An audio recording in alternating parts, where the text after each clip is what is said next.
ਕੋਲ 1 ਮਹੀਨਾ ਰਹੀ ਆ। 11 ਦਿਨਾਂ ਬਾਅਦ ਤਾਂ ਇਹ ਕੰਜਰ ਕਲੇ ਸ਼ੁਰੂ ਕਰਤਾ।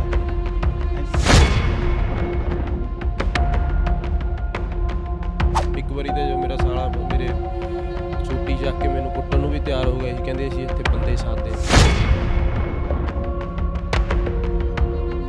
ਫੀਸ ਭਰਾਉਣ ਤੋਂ ਬਾਅਦ ਤਾਂ ਇਹ ਜਾਣੀ ਕਿ ਬਹੁਤ ਜ਼ਿਆਦਾ ਬਿਲਕੁਲ ਹੀ ਫੋਨ ਬੰਦ ਕਰਤਾ।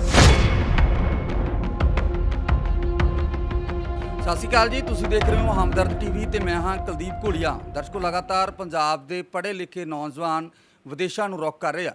ਪੰਜਾਬ ਦੇ ਪੜ੍ਹੇ ਲਿਖੇ ਨੌਜਵਾਨਾਂ ਨੂੰ ਲੱਗਦਾ ਹੈ ਕਿ ਪੰਜਾਬ ਦੇ ਵਿੱਚ, ਸਾਡੇ ਦੇਸ਼ ਦੇ ਵਿੱਚ ਉਹਨਾਂ ਦੀ ਯੋਗਤਾ ਅਨੁਸਾਰ ਉਹਨਾਂ ਨੂੰ ਨੌਕਰੀ ਨਹੀਂ ਮਿਲਣੀ, ਤਾਂ ਉਹ ਪੜ੍ਹ ਲਿਖ ਕੇ ਅੱਗੇ ਕੀ ਕਰਨਗੇ। ਤਾਂ ਨੌਜਵਾਨਾਂ ਨੂੰ ਲੱਗਦਾ ਕਿ ਅਸੀਂ ਜੇਕਰ ਵਿਦੇਸ਼ਾਂ 'ਚ ਚਲੇ ਜਾਵਾਂਗੇ, ਸਾਡੀ ਤੇ ਸਾਡੇ ਪਰਿਵਾਰ ਦੀ ਚੰਗੀ ਜ਼ਿੰਦਗੀ ਬਸਰ ਹੋਵੇਗੀ। ਨੌਜਵਾਨ ਕਈ ਤਰ੍ਹਾਂ ਦੇ ਰਸਤੇ ਬਣਾਉਂਦੇ ਨੇ, ਕਈ ਤਰ੍ਹਾਂ ਦੇ ਰਾਹ ਅਖਤਿਆਰ ਕਰਦੇ ਨੇ। ਨੌਜਵਾਨ ਏਜੰਟਾਂ ਰਾਹੀਂ ਵੀ ਜਾਂਦੇ ਨੇ। ਅਮਰੀਕਾ ਦੀ ਗੱਲ ਕਰੀਏ ਤਾਂ ਨੌਜਵਾਨ ਡੁਬਕੀਆਂ ਲਾ ਕੇ ਵੀ ਜਾਂਦੇ ਨੇ। ਬੜੇ ਪੁੱਠੇ ਸਿੱਧੇ ਰਸਤੇ ਅਪਣਾਏ ਜਾਂਦੇ ਨੇ।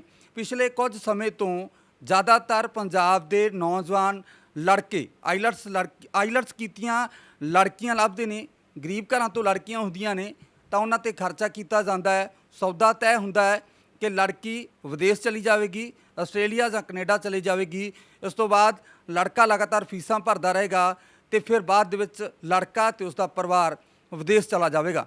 ਇਸ ਮਾਮਲੇ ਦੇ ਵਿੱਚ ਬਹੁਤ ਸਾਰੇ ਲੋਕ ਸਫਲ ਹੁੰਦੇ ਨੇ ਤਾਂ ਬਹੁਤ ਸਾਰੇ ਲੋਕ ਅਸਫਲ ਵੀ ਹੋ ਜਾਂਦੇ ਨੇ। ਬਹੁਤ ਸਾਰੇ ਲੋਕ ਠੱਗੀ ਦਾ ਸ਼ਿਕਾਰ ਵੀ ਹੁੰਦੇ ਨੇ। ਤਾਂ ਪਿਛਲੇ ਦਿਨੀ ਤੁਹਾਨੂੰ ਬਰਨਾਲਾ ਜ਼ਿਲ੍ਹਾ ਦੇ ਪਿੰਡ ਧਨੌਲਾ ਦੀ ਇੱਕ ਸਟੋਰੀ ਸੁਣਾਈ ਸੀ, ਜਿੱਥੋਂ ਦਾ ਲਵਪ੍ਰੀਤ ਸਿੰਘ ਇਸੇ ਮਾਮਲੇ ਨੂੰ ਲੈ ਕੇ ਬੜਾ ਖਫਾ ਸੀ, ਬੜਾ ਦੁਖੀ ਸੀ, ਬੜਾ ਪਰੇਸ਼ਾਨ ਸੀ, ਤਾਂ ਉਹ ਖੁਦਕੁਸ਼ੀ ਕਰ ਜਾਂਦਾ। ਅਤੇ ਇਸ ਤੋਂ ਬਾਅਦ ਪੰਜਾਬ ਦੇ ਵਿੱਚ ਹਰ ਰੋਜ਼ ਸਾਡੇ ਕੋਲ ਨਵੇਂ ਮਾਮਲੇ ਸਾਹਮਣੇ ਆ ਰਹੇ ਆ। ਤਾਂ ਇੱਕ ਹੋਰ ਲੁਧਿਆਣਾ ਜ਼ਿਲ੍ਹਾ ਦਾ ਮਾਮਲਾ ਸਾਹਮਣੇ ਆਇਆ। ਲੁਧਿਆਣਾ ਜ਼ਿਲ੍ਹਾ ਦੇ ਪਿੰਡ ਬੋਪਾਰਾਏ ਖੁਰਦ ਦਾ ਇੱਕ ਮਾਮਲਾ ਸਾਹਮਣੇ ਆਇਆ, ਜਿੱਥੋਂ ਦਾ ਨੌਜਵਾਨ ਹਰਪ੍ਰੀਤ ਸਿੰਘ ਵੀ ਇਸੇ ਤਰ੍ਹਾਂ ਕਰਦਾ ਹੈ। ਆਈਲਟਸ ਵਾਲੀ ਲੜਕੀ ਲੱਭਦਾ ਹੈ, ਉਹਨਾਂ ਕੋਲ ਇੱਕ ਏਜੰਟ ਆਉਂਦਾ ਹੈ ਤਾਂ ਲੱਖਾਂ ਰੁਪਏ ਲਾ ਦਿੰਦਾ ਹੈ। ਅੱਜ ਇਸ ਪਰਿਵਾਰ ਨੇ ਉਸ ਲੜਕੀ ਪਰਿਵਾਰ ਯਾਨੀ ਕਿ ਆਪਣੇ ਸਹੁਰਾ ਪਰਿਵਾਰ 'ਤੇ ਮਾਮਲਾ ਦਰਜ ਕਰਵਾਇਆ। ਸਾਡੇ ਨਾਲ ਪਰਿਵਾਰ ਮੌਜੂਦ ਹੈ, ਇਸ ਬੱਚੇ ਦੀ ਮਦਰ ਮੌਜੂਦ ਹੈ ਔਰ ਰਿਸ਼ਤੇਦਾਰ ਮੌਜੂਦ ਹੈ। ਗੱਲਬਾਤ ਕਰਦੇ ਹਾਂ। ਹਰਪ੍ਰੀਤ, ਆਖਿਰ ਕੀ ਹੋਇਆ ਜਿੱਥੇ ਤੁਹਾਡੀ ਰਿਸ਼ਤੇਦਾਰੀ ਬਣ ਜਾਂਦੀ ਹੈ, ਤੁਹਾਡੀ ਪਤਨੀ ਬਣ ਜਾਂਦੀ ਹੈ, ਸਹੁਰਾ ਪਰਿਵਾਰ ਬਣ ਜਾਂਦਾ ਹੈ, ਉਹਨਾਂ ਦੇ ਖਿਲਾਫ ਤੁਸੀਂ ਥਾਣੇ 'ਚ ਜਾ ਕੇ ਮਾਮਲਾ ਦਰਜ ਕਰਵਾਉਂਦੇ ਹੋ, ਕਿਉਂ? ਮਾਮਲਾ ਦਰਜ ਕਰਵਾਉਣ ਦਾ ਹੈਗਾ, ਮੇਰਾ 1 ਸਤੰਬਰ ਨੂੰ ਵਿਆਹ ਹੋਇਆ ਸੀਗਾ। ਮੇਰੀ ਵਾਈਫ ਤੇ ਆਈਲਟਸ ਕੀਤਾ ਹੋਇਆ ਸੀਗਾ। ਅਸੀਂ ਜੋ ਫੀਸਾਂ ਭਰੀਆਂ ਤਕਰੀਬਨ ਮੇਰੇ ਕੋਲ 1 ਮਹੀਨੇ ਦੇ ਤਕਰੀਬਨ ਮੇਰੇ ਕੋਲ ਰਹੀ। ਉਸ ਤੋਂ ਬਾਅਦ ਅਸੀਂ ਉਹਨੂੰ ਕੈਨੇਡਾ ਭੇਜਿਆ ਅਤੇ ਕੈਨੇਡਾ ਤਕਰੀਬਨ ਜਾਣ ਦੇ 4 ਕੁ ਮਹੀਨੇ ਮੇਰੇ ਨਾਲ ਉਹਨੇ ਜੋ ਸਹੀ ਗੱਲਬਾਤ ਕੀਤੀ ਆ। ਸਟੋਰੀ ਕਿੱਥੋਂ ਚੱਲਦੀ ਹੈ? ਸਭ ਤੋਂ ਪਹਿਲਾਂ ਸਟਾਰਟਿੰਗ ਕਿੱਥੋਂ ਹੁੰਦੀ ਹੈ? ਸਿੱਧਾ ਹੀ ਮੈਰਿਜ ਨਹੀਂ ਹੋ ਜਾਂਦੀ, ਸਟਾਰਟਿੰਗ ਕਿੱਥੋਂ ਹੁੰਦੀ ਹੈ? ਸਟਾਰਟਿੰਗ ਮੈਂ ਦੁਬਈ ਸੀਗਾ 17 ਤਰੀਕ ਜੁਲਾਈ ਦੇ ਵਿੱਚ ਆਪਣੇ ਘਰ ਰਣਧੀਰ ਸਿੰਘ ਗੋਪਾਲਪੁਰ ਰੰਗੀਆਂ ਅਤੇ ਨਾਲ ਕਲਿਆਣ ਪਿੰਡ ਤੋਂ ਅੰਮ੍ਰਿਤਪਾਲ ਸਿੰਘ, ਉਹ ਨਾਲ ਆਉਂਦੇ ਆ। ਰਿਸ਼ਤੇ ਦੀ ਗੱਲ ਚੱਲਦੀ ਆ ਅਤੇ ਉਹ ਫਿਰ ਅਗਲੇ ਦਿਨ ਫੇਰ ਆਉਂਦੇ ਆ ਅਤੇ ਉਹ ਆਪਾਂ ਨੂੰ ਜੋ ਲੜਕੀ ਦਾ ਪੁੱਛਦੇ ਕਰਦੇ ਸਭ ਕੁਝ ਠੀਕ ਲੱਗਦਾ ਵਾ। ਉਸ ਤੋਂ ਬਾਅਦ ਰਾਏਕੋਟ ਟਾਹਲੀਆਣਾ ਸਾਹਿਬ ਵਿਖੇ ਰਣਧੀਰ ਸਿੰਘ ਤੁਸੀਂ ਤੇ ਅੰਮ੍ਰਿਤਪਾਲ ਸਿੰਘ ਦਾ ਨਾਮ ਲੈ ਰਹੇ ਹੋ, ਤੁਹਾਡੇ ਰਿਸ਼ਤੇਦਾਰ ਆ, ਜਾਣ ਪਛਾਣ ਚੋਂ ਕੌਣ ਲੋਕ ਨੇ? ਨਹੀਂ, ਆਪਣੇ ਕੋਈ ਜਾਣ ਪਹਿਚਾਣ ਤੋਂ ਨਹੀਂ। ਇਹ ਰਣਧੀਰ ਸਿੰਘ ਨੂੰ ਸੰਦੌੜ ਤੋਂ ਕੁਝ ਪਤਾ ਲੱਗਿਆ ਸੀਗਾ ਵੀ ਇੱਥੇ ਇੱਕ ਮੁੰਡਾ ਹੈਗਾ, ਉਹਨਾਂ ਨੂੰ ਆਈਲੈਟਸ ਵਾਲੀ ਕੁੜੀ ਦੀ ਜ਼ਰੂਰਤ ਆ। ਉਹਨਾਂ ਨੇ ਇੱਦਾਂ ਦੱਸਣਾ ਕੀਤਾ ਸੀ। ਆਪਣੇ ਕੋਈ ਵੀ ਯਾਨੀ ਕਿ ਰਿਸ਼ਤੇਦਾਰੀ ਦੇ ਵਿੱਚ ਨਹੀਂ ਸੀਗੇ ਉਹ। ਅਤੇ ਉੱਥੇ ਆਪਣਾ 22 ਤਰੀਕ ਨੂੰ ਸ਼ਗਨ ਪੈਂਦਾ ਟਾਹਲੀਆਣਾ ਸਾਹਿਬ ਵਿਖੇ। ਤੁਸੀਂ ਤਾਂ ਵਿਦੇਸ਼ 'ਚ ਹੁੰਦੇ ਹੋ, ਦੁਬਈ ਹੁੰਦੇ ਹੋ, ਸ਼ਗਨ ਕਿੱਦਾਂ ਪੈ ਜਾਂਦਾ ਫਿਰ? ਸ਼ਗਨ ਦੀ ਜਿਹੜੀ ਰਸਮ ਕਿੱਦਾਂ ਹੁੰਦੀ ਫਿਰ?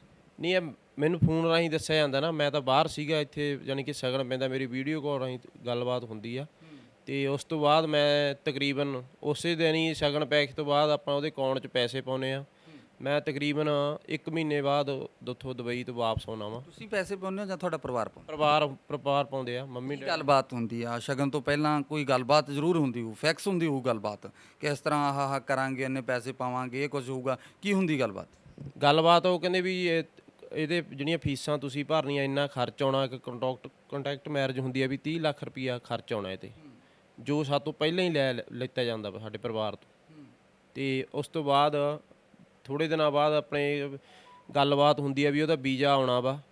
ਉਹਦਾ ਤਕਰੀਬਨ ਵੀਜ਼ਾ ਆਉਂਦਾ 15 ਦਿਨ ਬਾਅਦ ਵੀਜ਼ਾ ਆਉਂਦਾ ਉਹਦਾ। ਅਤੇ ਉਸ ਤੋਂ ਬਾਅਦ ਮੈਂ 1-2 ਅਗਸਤ ਨੂੰ ਇੰਡੀਆ ਆ ਜਾਂਦਾ ਦੁਬਈ ਤੋਂ। ਤੁਹਾਡੇ ਆਉਣ ਤੋਂ ਪਹਿਲਾਂ ਹੀ ਵੀਜ਼ਾ ਆ ਜਾਂਦਾ? ਹਾਂ, ਵੀਜ਼ਾ ਪਹਿਲਾਂ ਆ ਜਾਂਦਾ ਜੀ। ਅਤੇ ਫਿਰ ਉਹ ਵਿਆਹ ਦਾ ਦਿਨ ਰੱਖਿਆ ਜਾਂਦਾ 1 ਸਤੰਬਰ ਦਾ। ਅਤੇ ਮੇਰੇ ਕੋਲ ਤਕਰੀਬਨ ਉਹ 1 ਮਹੀਨਾ ਰਹਿੰਦੀ ਆ। ਅਸੀਂ ਜੋ ਹੈ ਨਾ ਡਾਲਰ ਸ਼ਾਪਿੰਗ ਸਭ ਕੁਝ ਖਰਚਾ ਜੋ ਸਭ ਕੁਝ ਕਰਦੇ ਹਾਂ ਅਸੀਂ ਤਕਰੀਬਨ ਸਾਰਾ ਕੁਝ ਆਪ ਹੀ ਕੀਤਾ ਵਾ। ਤੇ ਤਕਰੀਬਨ 1 ਮਹੀਨੇ ਦੇ ਰਹਿਣ ਦੇ ਬਾਅਦ ਅਸੀਂ ਉਹਨੂੰ ਆਪਣੇ 31 ਤਰੀਕ ਦੀ ਫਲਾਈਟ ਹੁੰਦੀ ਆ 31 ਸਤੰਬਰ ਆਪਣੇ ਸਤੰਬਰ ਦੀ, ਤੇ ਉੱਥੇ ਜਾ ਕੇ ਉਹਦਾ ਕੈਨੇਡੀਅਨ ਕਾਲਜ ਆ ਤੇ ਉੱਥੇ ਪੜ੍ਹਾਈ ਚੱਲਦੀ ਆ। ਉਸ ਤੋਂ ਬਾਅਦ ਮੈਨੂੰ ਥੋੜ੍ਹਾ ਟਾਈਮ ਵਧੀਆ ਗੱਲਬਾਤ 3-4 ਮਹੀਨੇ ਚੱਲਦੀ ਹੈ ਗੱਲਬਾਤ, ਤੇ ਉਸ ਤੋਂ ਬਾਅਦ ਆਪਣੇ ਕੀ ਆ ਉਹ ਫੋਨ ਆਉਣੇ ਸ਼ੁਰੂ ਹੋ ਗਏ ਜਿਹੜਾ ਕਾਲਜ ਹੈ ਪ੍ਰਾਈਵੇਟ ਆ, ਇਸ ਦੇ ਨਾਲ ਤੈਨੂੰ ਵਰਕ ਪਰਮਿਟ ਨਹੀਂ ਮਿਲਣਾ, ਮੈਂ ਗਵਰਨਮੈਂਟ ਕਾਲਜ 'ਚ ਐਡਮਿਸ਼ਨ ਲੈਣੀ ਆ। ਅਸੀਂ ਉੱਥੋਂ ਆਪਣੀ ਕਹਿੰਦੇ ਫੀਸ ਦੁਬਾਰੇ ਭਰੀ ਤੇ ਅੱਛਾ, ਜਾਨੀ ਕਾਲਜ ਵਗੈਰਾ ਚੇਂਜ ਕਰਨਾ, ਪ੍ਰਾਈਵੇਟ ਤੋਂ ਸਰਕਾਰੀ ਕਾਲਜ ਲੈਣਾ, ਉਹਦੇ ਲਈ ਦੁਬਾਰਾ ਫੀਸ ਦੀ ਮੰਗ ਕੀਤੀ। ਹਾਂਜੀ, ਦੁਬਾਰੇ ਫੀਸ ਦੀ ਮੰਗ ਕੀਤੀ ਜੋ ਅਸੀਂ ਪਾ ਦਿੱਤੀ। ਤੇ ਉਸ ਤੋਂ ਬਾਅਦ ਇਹਨੇ ਮੈਨੂੰ ਜਿਹੜੀ ਉੱਥੇ ਮੇਰੇ ਨਾਲ ਮਾੜੀ ਮੋਟੀ ਗੱਲ ਕਰਦੀ ਸੀ, ਮੇਰੇ ਮੰਮੀ ਨਾਲ ਤਾਂ ਬਿਲਕੁਲ ਕਦੇ ਗੱਲ ਨਹੀਂ ਕੀਤੀ ਜਾਣ ਤੋਂ ਬਾਅਦ। ਉੱਥੇ ਬਿਲਕੁਲ ਵੀ ਕਦੇ ਨਹੀਂ ਗੱਲ ਮੇਰੇ ਨਾਲ ਵੀ ਆਡੀਓ ਕਾਲ ਕਰਨੀ, ਵੀਡੀਓ ਕਾਲ ਦਾ ਬਿਲਕੁਲ ਹੀ ਨਹੀਂ ਕੀਤੀ ਮੇਰੇ ਨਾਲ ਗੱਲਬਾਤ। ਤੇ ਉਸ ਤੋਂ ਬਾਅਦ ਫੀਸ ਭਰਾਉਣ ਤੋਂ ਬਾਅਦ ਤਾਂ ਇਹ ਜਾਣੀ ਕਿ ਬਹੁਤ ਜ਼ਿਆਦਾ ਬਿਲਕੁਲ ਹੀ ਫੋਨ ਬੰਦ ਕਰਤਾ। ਹੁਣ ਇਸ ਟਾਈਮ ਮੈਨੂੰ ਸਾਲ ਤੋਂ ਉੱਪਰ ਹੋ ਗਿਆ ਜਿਹੜਾ ਇਹਨੇ ਆਪਣੇ ਨਾਲ ਜਿਹੜੀ ਫੋਨ 'ਤੇ ਗੱਲਬਾਤ ਨਹੀਂ ਕੀਤੀ। ਮੇਰਾ ਨੰਬਰ ਜਿਹੜਾ ਬਲੌਕ ਲਿਸਟ 'ਚ ਪਾਤਾ, ਸ਼ਾਇਦ ਨੰਬਰ ਵੀ ਆਪਣਾ ਚੇਂਜ ਕੀਤਾ ਉਹਦੇ। ਤੇ ਉਸ ਤੋਂ ਬਾਅਦ ਅਸੀਂ ਇਹਨਾਂ ਦੇ ਪਿੰਡ ਪੰਚਾਇਤ ਤੌਰ 'ਤੇ ਵੀ ਗਏ ਆ 2 ਵਾਰੀ, ਤਾਂ ਇਹਨਾਂ ਦੇ ਘਰ ਗਏ ਆ। ਉਸ ਤੋਂ ਬਾਅਦ ਆਪਣੇ ਰਿਸ਼ਤੇਦਾਰਾਂ ਦੇ ਘਰ ਵੀ ਗਏ ਆ। ਇਹਦਾ ਜਿਹੜਾ ਮੇਰਾ ਸਹੁਰਾ ਵਾ ਉਹ ਸਾਨੂੰ ਲਾਰੇ ਲਾਈ ਗਿਆ ਵੀ ਹਾਂ ਕੁੜੀ ਆਊਗੀ। ਪਹਿਲਾਂ ਕਿ ਮੇਰੀ ਵਾਈਫ ਨੇ ਜਿਹੜੀ ਕੋਰਟ ਮੈਰਿਜ ਨਹੀਂ ਕਰਾ ਕੇ ਗਈ ਸੀ, ਉਹ ਕਹਿੰਦੀ ਮੇਰੀ ਜਿਹੜੀ ਫਾਈਲ ਅਨਮੈਰਿਡ 'ਤੇ ਲੱਗੀ ਸੀ ਵੀ ਮੈਂ ਕੋਰਟ ਮੈਰਿਜ ਨਹੀਂ ਕਰਾ ਕੇ ਜਾਣੀ, ਮੈਂ ਆਊਂਗੀ। ਤੇ ਦਸੰਬਰ ਦੇ ਵਿੱਚ 2019 ਦੇ ਲਾਸਟ ਦੇ ਵਿੱਚ ਸਾਨੂੰ ਟਿਕਟ ਕਰਵਾਉਂਦੀ ਹੈ 22 ਦਸੰਬਰ ਨੂੰ। ਟਿਕਟ ਕਰਵਾ ਕੇ ਮੁੱਕਰ ਜਾਂਦੀ। ਜਿਹੜੀ ਟਿਕਟ ਸੀ ਉਹ 82,000 ਦੀ ਕਿਸ ਲਈ ਟਿਕਟ ਕਰਵਾਉਂਦੀ ਹੈ? ਵਾਪਸੀ ਲਈ ਕਰਵਾਉਂਦੀ ਹੈ? ਵਾਪਸੀ ਲਈ ਇੰਡੀਆ ਕੋਰਟ ਮੈਰਿਜ ਕਰਵਾਉਣ ਲਈ ਕਰਵਾਉਂਦੀ ਆ ਉਹ ਟਿਕਟ। ਅਸੀਂ ਖੁਦ ਕਰਵਾਈ ਆ ਟਿਕਟ ਕਰਵਾ ਕੇ, ਕਹਿੰਦੀ ਵੀ ਮੈਂ ਨਹੀਂ ਆਉਣਾ, ਜਿਸ ਦਾ ਮੈਨੂੰ 37,000 ਰੁਪਇਆ ਨਜਾਇਜ਼ ਪਿਆ।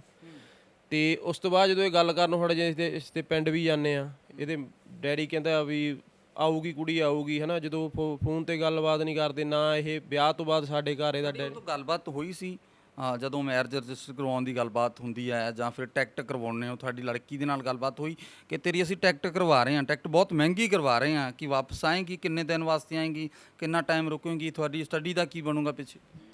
15 ਦਿਨ ਦੀਆਂ ਛੁੱਟੀਆਂ ਸੀਗੀਆਂ ਸਾਨੂੰ। ਮੈਨੂੰ ਪੁੱਛ ਕੇ ਟਿਕਟ ਕਰਵਾਈ ਆ, ਮੈਨੂੰ ਦੱਸਿਆ ਵੀ ਆਹ ਦਿਨ ਦੀ ਡੇਟ। ਤੁਹਾਡੀ ਪਤਨੀ ਦੇ ਨਾਲ ਗੱਲਬਾਤ ਹੁੰਦੀ ਹੈ ਹੁਣ ਜੀ? ਨਹੀਂ, ਜਦੋਂ ਟਿਕਟ ਕਰਵਾਉਣੀ ਉਹਦੇ ਨਾਲ ਹੋਈ ਆ ਤੇ ਗੱਲਬਾਤ ਹੋਈ ਆ, ਚੈਟ ਹੋਈ ਆ, ਉਹਨੇ ਦੱਸਿਆ ਵੀ ਆਹ ਦਿਨ ਵੀ ਟਿਕਟ ਕਰਵਾ ਦਿਓ। ਮੈਨੂੰ 10 ਜਾਂ 15 ਦਿਨ ਦੀਆਂ ਛੁੱਟੀਆਂ, ਮੈਂ ਜੋ ਆਪਣਾ ਤੁਹਾਨੂੰ ਡਾਇਰੈਕਟ ਫੋਨ ਨਹੀਂ ਕੀਤਾ, ਚੈਟ ਹੁੰਦੀ ਹੈ ਸਿਰਫ? ਹਾਂ, ਸਿਰਫ ਚੈਟ ਹੁੰਦੀ ਆ, ਡਾਇਰੈਕਟ ਫੋਨ ਨਹੀਂ ਕੀਤਾ ਵਾ।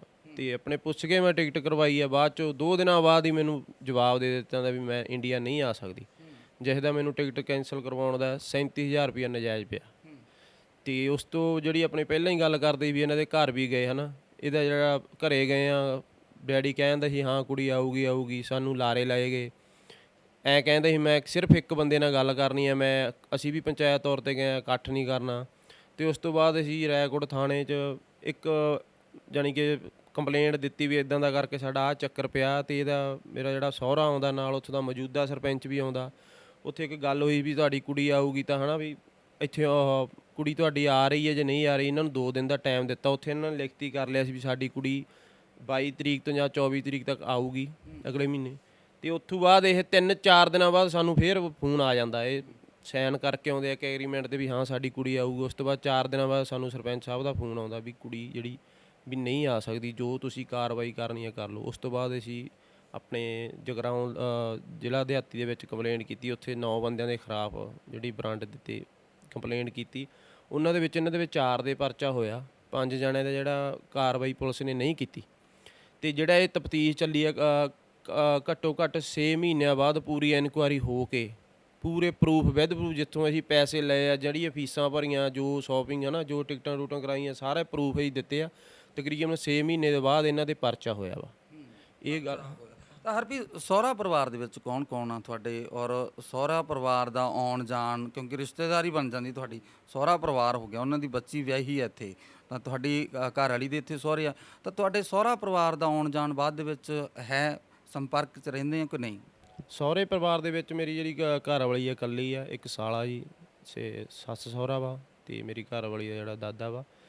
ਤੇ ਜਿਹੜੇ ਵਿਆਹ ਤੋਂ ਬਾਅਦ ਤਾਂ ਸਾਡੇ ਨਾਲ ਉਹ ਆਏ ਨਹੀਂ ਹੈਗੇ ਜੀ, ਇੱਥੇ ਇੱਕ ਦਿਨ ਵੀ ਨਹੀਂ ਆਏ ਹੈਗੇ। ਤੇ ਮੇਰੇ ਜਿਹੜਾ ਸਾਲੇ ਦਾ ਜਿਹੜਾ ਵਿਆਹ ਹੋਇਆ ਪਿਛਲੇ ਸਾਲ ਹੀ ਮਾਰਚ ਦੇ ਵਿੱਚ ਹੋਇਆ, ਸਾਨੂੰ ਦੱਸਿਆ ਵੀ ਨਹੀਂ ਗਿਆ, ਦੱਸਿਆ ਵੀ ਵਿਆਹ ਵਾ, ਨਾ ਮੈਨੂੰ ਸੱਦਿਆ ਗਿਆ ਵਾ। ਇੱਕੋ ਇੱਕ ਸਾਲਾ ਹੋਵੇ, ਮੈਂ ਇੱਕੋ ਇੱਕ ਇਕੱਲਾ ਜਵਾਈ ਹੋਵਾਂ ਤੇ ਮੈਨੂੰ ਸੱਦਣ ਦਾ ਤਾਂ ਫਰਜ਼ ਬਣਦਾ ਤੇ ਫਿਰ ਕਾਹਦੀ ਰਿਸ਼ਤੇਦਾਰੀ ਹੋ ਗਈ। ਤੁਹਾਡੀ ਪਤਨੀ ਨੇ ਤਾਂ ਦੱਸਿਆ ਹੋਊਗਾ ਕਿ ਮੇਰੇ ਬ੍ਰਦਰ ਦਾ ਵਿਆਹ, ਤੁਸੀਂ ਜਾਇਓ।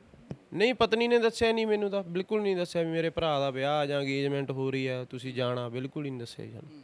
ਤੁਹਾਡਾ ਆਖਰ ਜਦੋਂ ਸੰਪਰਕ ਟੁੱਟਦਾ, ਕਿਹੜੀ ਗੱਲ ਨੂੰ ਲੈ ਕੇ ਟੁੱਟਦਾ? ਤੁਸੀਂ ਗੱਲਬਾਤ ਤਾਂ ਲਗਾਤਾਰ ਕਰਦੇ ਰਹੇ ਹੋਵੋਗੇ, ਸੰਪਰਕ 'ਚ ਰਹੇ ਹੋਵੋਗੇ, ਤੁਹਾਨੂੰ ਦੱਸਦੀ ਹੋਊਗੀ ਕਿ ਮੈਂ ਕੰਮ ਕਰ ਰਹੀ ਹਾਂ, ਮੈਂ ਕਾਲਜ ਜਾ ਰਹੀ ਹਾਂ, ਮੈਂ ਕੀ ਕਰ ਰਹੀ ਹਾਂ, ਕੀ ਹਾਲਾਤ ਆ ਉੱਥੋਂ ਦੇ, ਕਿਹੋ ਜਿਹਾ ਸਿਸਟਮ ਹੈ, ਸਭ ਗੱਲਾਂ ਬਾਤਾਂ ਤੁਹਾਡੇ ਨਾਲ ਕਰਦੀ ਹੋਊਗੀ। ਗੱਲਬਾਤ ਇੰਨੇ ਤਾਂ ਕਦੇ ਕੀਤੀ ਨਹੀਂ ਜੀ, ਬਸ ਤੁਹਾਨੂੰ ਦੱਸੀ ਜਾਂਦਾ ਵੀ ਫੋਨ ਲਾ ਕੇ ਮੈਨੂੰ ਪੁੱਛ ਲੈਣਾ ਕੀ ਹਾਲ ਆ, ਕਿਵੇਂ ਆ, ਠੀਕ ਆ, ਸਿਰਫ ਮੈਨੂੰ ਪੁੱਛਦੀ ਸੀ। ਕਦੇ ਮੰਮੀ ਡੈਡੀ ਨਾਲ ਤਾਂ ਗੱਲ ਹੀ ਨਹੀਂ ਕੀਤੀ, ਨਾ ਪੁੱਛਿਆ ਉਹ ਕਿਵੇਂ ਆ। ਇੰਨਾ ਪੁੱਛ ਕੇ ਸਾਈਡ ਤੇ ਫੋਨ ਰੱਖ ਦਿੰਦੀ ਸੀ, ਆਡੀਓ ਕਾਲ ਤੇ ਵੀ ਹਾਂ ਫੋਨ ਚੱਲੀ ਜਾਣ ਦਿਓ, ਇਦਾਂ ਦੱਸਿਆ। ਹੋਰ ਤਾਂ ਉਸ ਤੋਂ ਬਾਅਦ ਕੋਈ ਜ਼ਿਆਦਾ ਗੱਲਬਾਤ ਨਹੀਂ ਕਰਦੀ ਸੀ ਉਹ। ਹਾਂਜੀ, ਤਾਂ ਸਟੂਡੈਂਟ ਨੂੰ ਲਗਭਗ 20 ਕੁ ਘੰਟੇ ਕੰਮ ਮਿਲ ਜਾਂਦਾ ਹੈ। ਤੁਹਾਨੂੰ ਦੱਸਦੀ ਸੀ ਕਿ ਮੈਂ ਕਿਸ ਕੰਮ ਤੇ ਲੱਗ ਗਈ ਹਾਂ ਔਰ ਕੀ ਮਿਲਦਾ ਉੱਥੇ ਮੈਨੂੰ ਕੰਮ ਕਰਨ ਦਾ? ਨਹੀਂ, ਮੈਨੂੰ ਤਾਂ ਕੰਮ ਆ ਤਾਂ ਕਦੇ ਦੱਸਿਆ ਨਹੀਂ ਮੈਨੂੰ। ਐਂ ਕਹਿੰਦੀ ਹਜੇ ਮੈਂ ਤਾਂ ਕੰਮ ਵੀ ਲੱਭਦੀ ਫਿਰਦੀ ਆ, ਅੱਜ ਇੱਥੇ ਗਈ ਆ ਲੱਭਣ, ਉੱਥੇ ਗਈ ਆ, ਇਦਾਂ ਹੀ ਬਸ ਬਹਾਨੇ। ਗੱਲਬਾਤ ਕਰਨ ਦੇ ਕਈ ਜ਼ਰੀਏ ਹੁੰਦੇ ਨੇ, WhatsApp ਰਾਹੀਂ ਕੀਤੀ ਜਾ ਸਕਦੀ ਹੈ, ਡਾਇਰੈਕਟ ਕਾਲ, ਵੀਡੀਓ ਕਾਲ, ਤੁਸੀਂ ਕਿੱਦਾਂ ਕਰਦੇ ਸੀ? ਮੈਨੂੰ ਤਾਂ ਤੁਹਾਨੂੰ ਦੱਸੀ ਆ ਨਹੀਂ ਵੀ ਵੀਡੀਓ ਕਾਲ ਤਾਂ ਕੀ ਕਹਿਣਾ ਵੀ ਬਿਲਕੁਲ ਆਈ ਵੀ ਨਹੀਂ, ਇੱਕ ਦੋ ਵਾਰੀ ਆਈ ਆ, ਨਹੀਂ ਤਾਂ ਆਡੀਓ ਕਾਲ ਹੁੰਦੀ ਸੀ, ਉਹ ਵੀ ਇੱਕ ਦੋ ਦਿਨ ਵਿੱਚ ਗੈਪ ਕਰਕੇ ਮੈਂ ਲਾ ਲੈਂਦਾ ਸੀ। ਪਹਿਲਾਂ ਤਾਂ ਥੋੜਾ ਟਾਈਮ ਉਹਨਾਂ ਨੇ ਲਾਈ, ਬਾਅਦ ਚੋਂ ਤਾਂ ਉਹ ਵੀ ਬੰਦ ਹੋ ਗਈ। ਅਭੀ ਜਿਹੜੇ ਤੇਰਾ ਸਹੁਰਾ ਪਰਿਵਾਰ ਹੈ, ਕਿਹੜਾ ਪਿੰਡ ਹੈ, ਕਿਹੜੇ ਡਿਸਟ੍ਰਿਕਟ ਦੇ ਵਿੱਚ ਪੈ ਜਾਂਦਾ? ਇਹ ਮੇਰੇ ਜਿਹੜਾ ਸਹੁਰੇ ਪਰਿਵਾਰ ਦਾ ਪਿੰਡ ਜੀ ਦੁੱਗਾ, ਤਹਿਸੀਲ ਸੰਗਰੂਰ ਤੇ ਜ਼ਿਲ੍ਹਾ ਵੀ ਸੰਗਰੂਰ ਹੀ ਪੈਂਦਾ ਜੀ। ਤਾਂ ਤੁਸੀਂ ਗੱਲ ਕਰਦੇ ਹੋ ਕਿ ਪੰਚਾਇਤ ਲੈ ਕੇ ਗਏ, 2 ਵਾਰ ਪੰਚਾਇਤ ਲੈ ਕੇ ਗਏ, ਪਰ ਇਸ ਤੋਂ ਪਹਿਲਾਂ ਤੁਸੀਂ ਆਪਣੇ ਪਰਿਵਾਰਕ ਤੌਰ ਤੇ ਇਕੱਲੇ ਨਹੀਂ ਗਏ, ਬੈਠ ਕੇ ਗੱਲਬਾਤ ਨਹੀਂ ਕੀਤੀ ਕਿ ਮੇਰੀ ਪਤਨੀ ਮੇਰੇ ਨਾਲ ਗੱਲਬਾਤ ਕਰਨੋਂ ਹਟ ਗਈ ਹੈ, ਤੁਸੀਂ ਆਪਣੀ ਲੜਕੀ ਨਾਲ ਗੱਲਬਾਤ ਕਰੋ ਕਿ ਆਖਰ ਇੰਨੇ ਪੈਸੇ ਲਵਾ ਕੇ ਕਿਉਂ ਪਿਛਾਂਹ ਹਟ ਰਹੀ ਹੈ?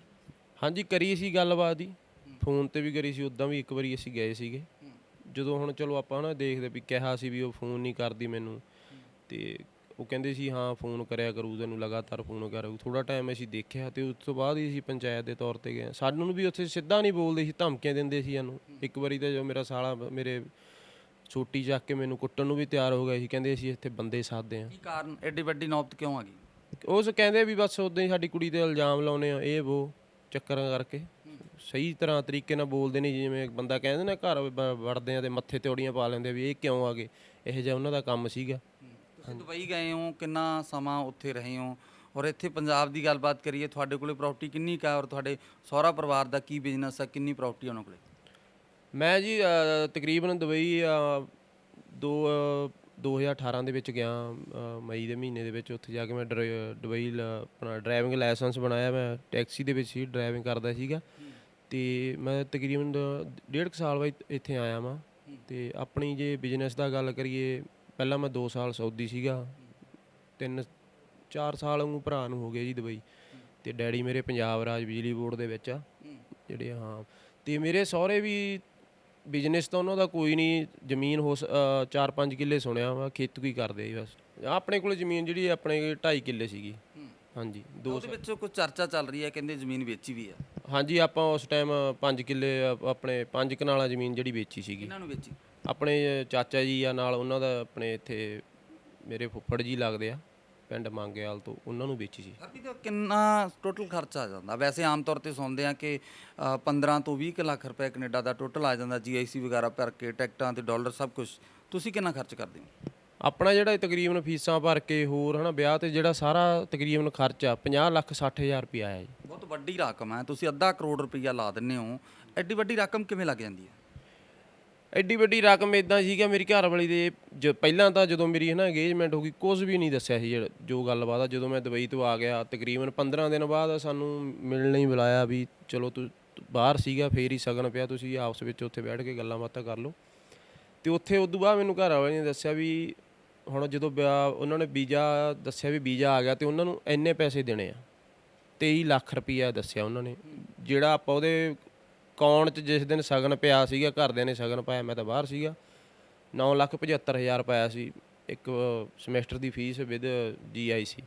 ਉਸ ਤੋਂ ਬਾਅਦ ਇਹਨਾਂ ਨੇ ਦੱਸਿਆ ਵੀ 23 ਲੱਖ ਰੁਪਈਆ ਜਿਹੜਾ ਦੇਣਾ, ਫਿਰ ਆਪਾਂ ਨੂੰ ਪਾਸਪੋਰਟ ਮਿਲਣਾ। ਅਸੀਂ ਉਸ ਟਾਈਮ ਜ਼ਮੀਨ ਵੇਚੀ ਜੀ 5 ਕਨਾਲਾਂ, ਤੁਹਾਨੂੰ ਦੱਸਿਆ ਪਹਿਲਾਂ। ਮੈਂ ਆਪਣੇ ਰਿਸ਼ਤੇਦਾਰਾਂ ਤੋਂ ਪੈਸੇ ਫੜੇ, ਹੋਰ ਵਿਆਜੂ ਪੈਸੇ ਫੜੇ, ਅਰੇਂਜਮੈਂਟ ਕਰਕੇ ਫਿਰ ਅਸੀਂ ਉਹਨਾਂ ਦਾ ਜਿਹੜਾ ਉਹ ਪਾਸਪੋਰਟ ਲਿਆ।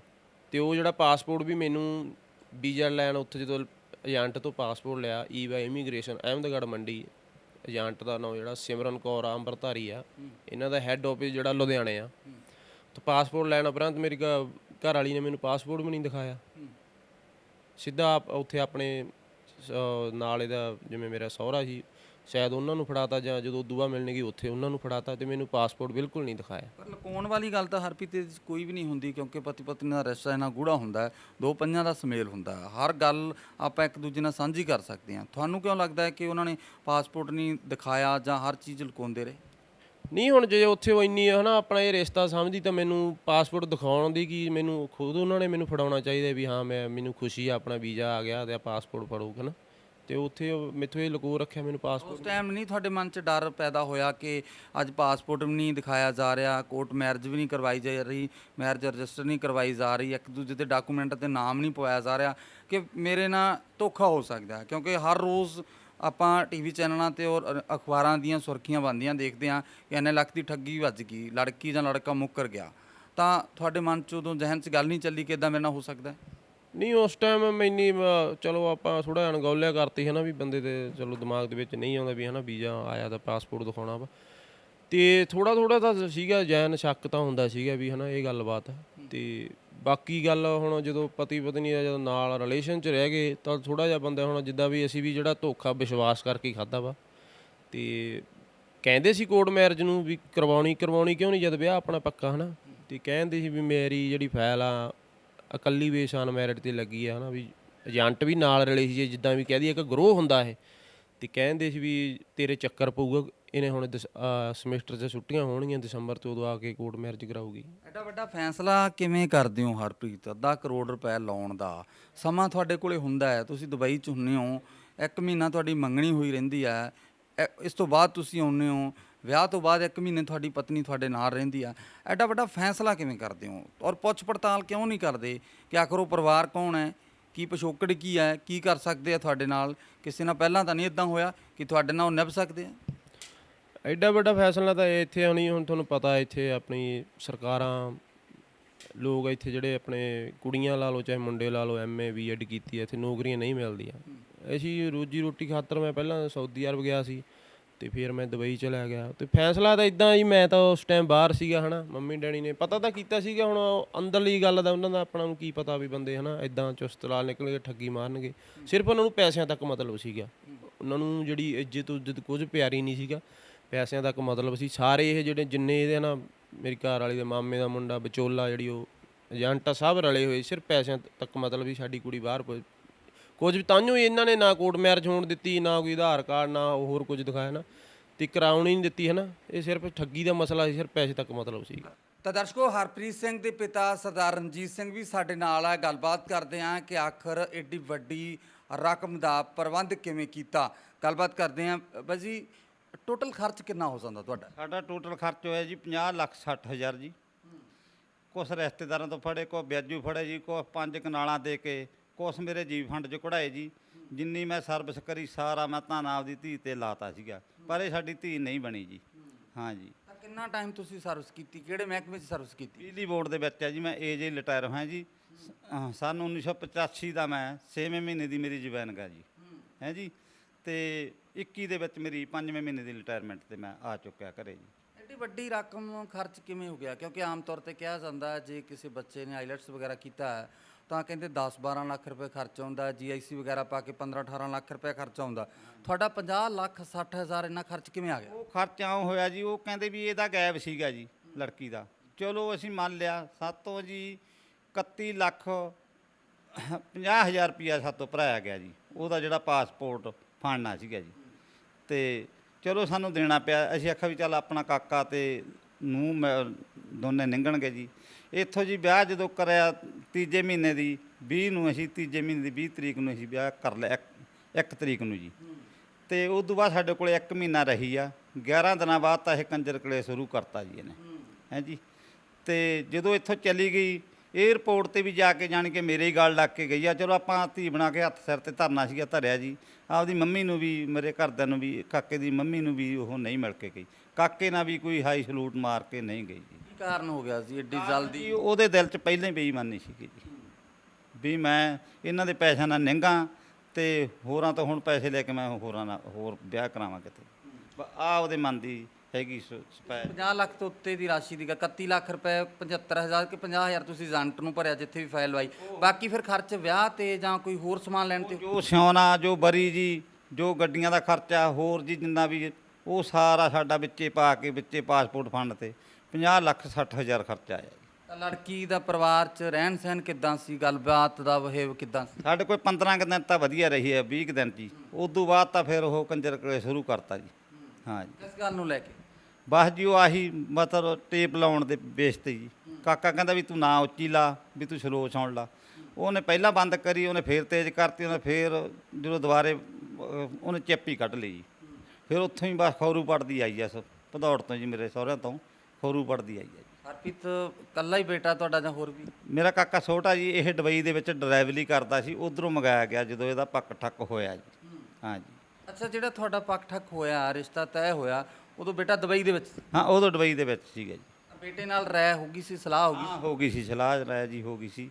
ਤੇ ਛੋਟੇ ਕਾਕੇ ਨਾਲ ਵੀ ਹੋ ਗਈ ਜੀ। ਉਹ ਕਹਿੰਦਾ ਚੱਲ ਡੈਡੀ ਜੇ ਆਪਾਂ ਨੂੰ ਬਾਹਰਲੀ ਲੜਕੀ ਮਿਲਦੀ ਆ ਵੀ ਤੁਸੀਂ ਲੈ ਲਓ ਚੁੱਪ ਕਰਕੇ ਵਿਆਹ। ਐਡਾ ਵੱਡਾ ਰਿਸਕ ਕਿਵੇਂ ਲਿਆ ਤੁਸੀਂ? ਕਿਉਂਕਿ ਆਮ ਤੌਰ ਤੇ ਪਹਿਲਾਂ ਵੀ ਤੁਹਾਨੂੰ ਪਤਾ ਕਿ ਹਰ ਰੋਜ਼ ਨਿਊਜ਼ ਲੱਗਦੀਆਂ ਟੈਲੀਵਿਜ਼ਨਾਂ ਤੇ, ਅਖਬਾਰਾਂ ਤੇ ਲੱਗਦੀਆਂ ਕਿ ਇੰਨੇ ਲੱਖ ਦੀ ਠੱਗੀ ਹੋ ਗਈ, 9 ਪੈਸੇ ਲਵਾ ਕੇ ਵਿਦੇਸ਼ ਚਲੀ ਜਾਂਦੀ ਆ, ਪਿੱਛੇ ਬੱਚਿਆਂ ਨੂੰ ਆਪਣੇ ਪਤੀ ਨੂੰ ਨਹੀਂ ਬੁਲਾਉਂਦੀ। ਤਾਂ ਬਹੁਤ ਸਾਰੇ ਇਸ ਤਰ੍ਹਾਂ ਦੇ ਮਾਮਲੇ ਸਾਹਮਣੇ ਆਉਂਦੇ ਆ, ਤੁਸੀਂ ਫਿਰ ਵੀ ਐਡਾ ਵੱਡਾ ਰਿਸਕ ਲਿਆ? ਰਿਸਕ ਕਿਉਂ ਲਿਆ ਜੀ? ਆਪਾਂ ਸੋਚਿਆ ਵੀ ਚੱਲ ਆਪਣਾ ਕਾਕਾ ਕੈਨੇਡਾ ਲੰਘਦਾ ਜੀ, ਪਰ ਸਾਨੂੰ ਹੁਣ ਅਗਲੇ ਦੀ ਦਿਲ ਦਾ ਨਹੀਂ ਪਤਾ ਸੀਗਾ ਵੀ ਉਹਨਾਂ ਦੇ ਦਿਲ 'ਚ ਬੇਈਮਾਨੀ ਹੈ ਜੀ।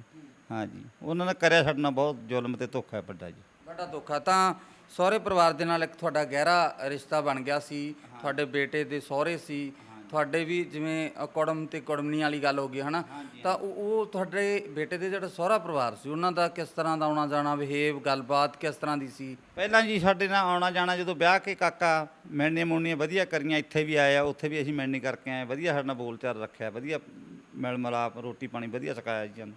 ਉਦੋਂ ਬਾਅਦ ਤਾਂ ਫਿਰ ਇਹ ਬਸ ਜਦੋਂ ਇਹ ਕੰਜਰ ਕਲੇਸ਼ ਜਾ ਪੈ ਗਿਆ, ਲੜਕੀ ਨੇ ਪਾ ਲਿਆ, ਉਦੋਂ ਬਾਅਦ ਤਾਂ ਫਿਰ ਇਹ ਫਿੱਕੇ ਹੋ ਗਏ। ਅਸੀਂ 2 ਵਾਰੀ ਉੱਥੇ ਵੀ ਪੰਚਾਇਤ ਲੈ ਕੇ ਗਏ, ਸਾਡੇ ਕੋਲ ਨਹੀਂ ਹਾਜ਼ਰ ਹੋਏ। ਜਿੱਥੇ ਮੇਰੀ ਬੇਬੇ ਦੇ ਨਾਨਕੇ ਆ ਉਹਨਾਂ ਦੇ ਘਰੇ ਅਸੀਂ ਪੰਚਾਇਤ ਲੈ ਕੇ ਗਏ, ਉੱਥੇ ਵੀ ਨਹੀਂ ਆਇਆ।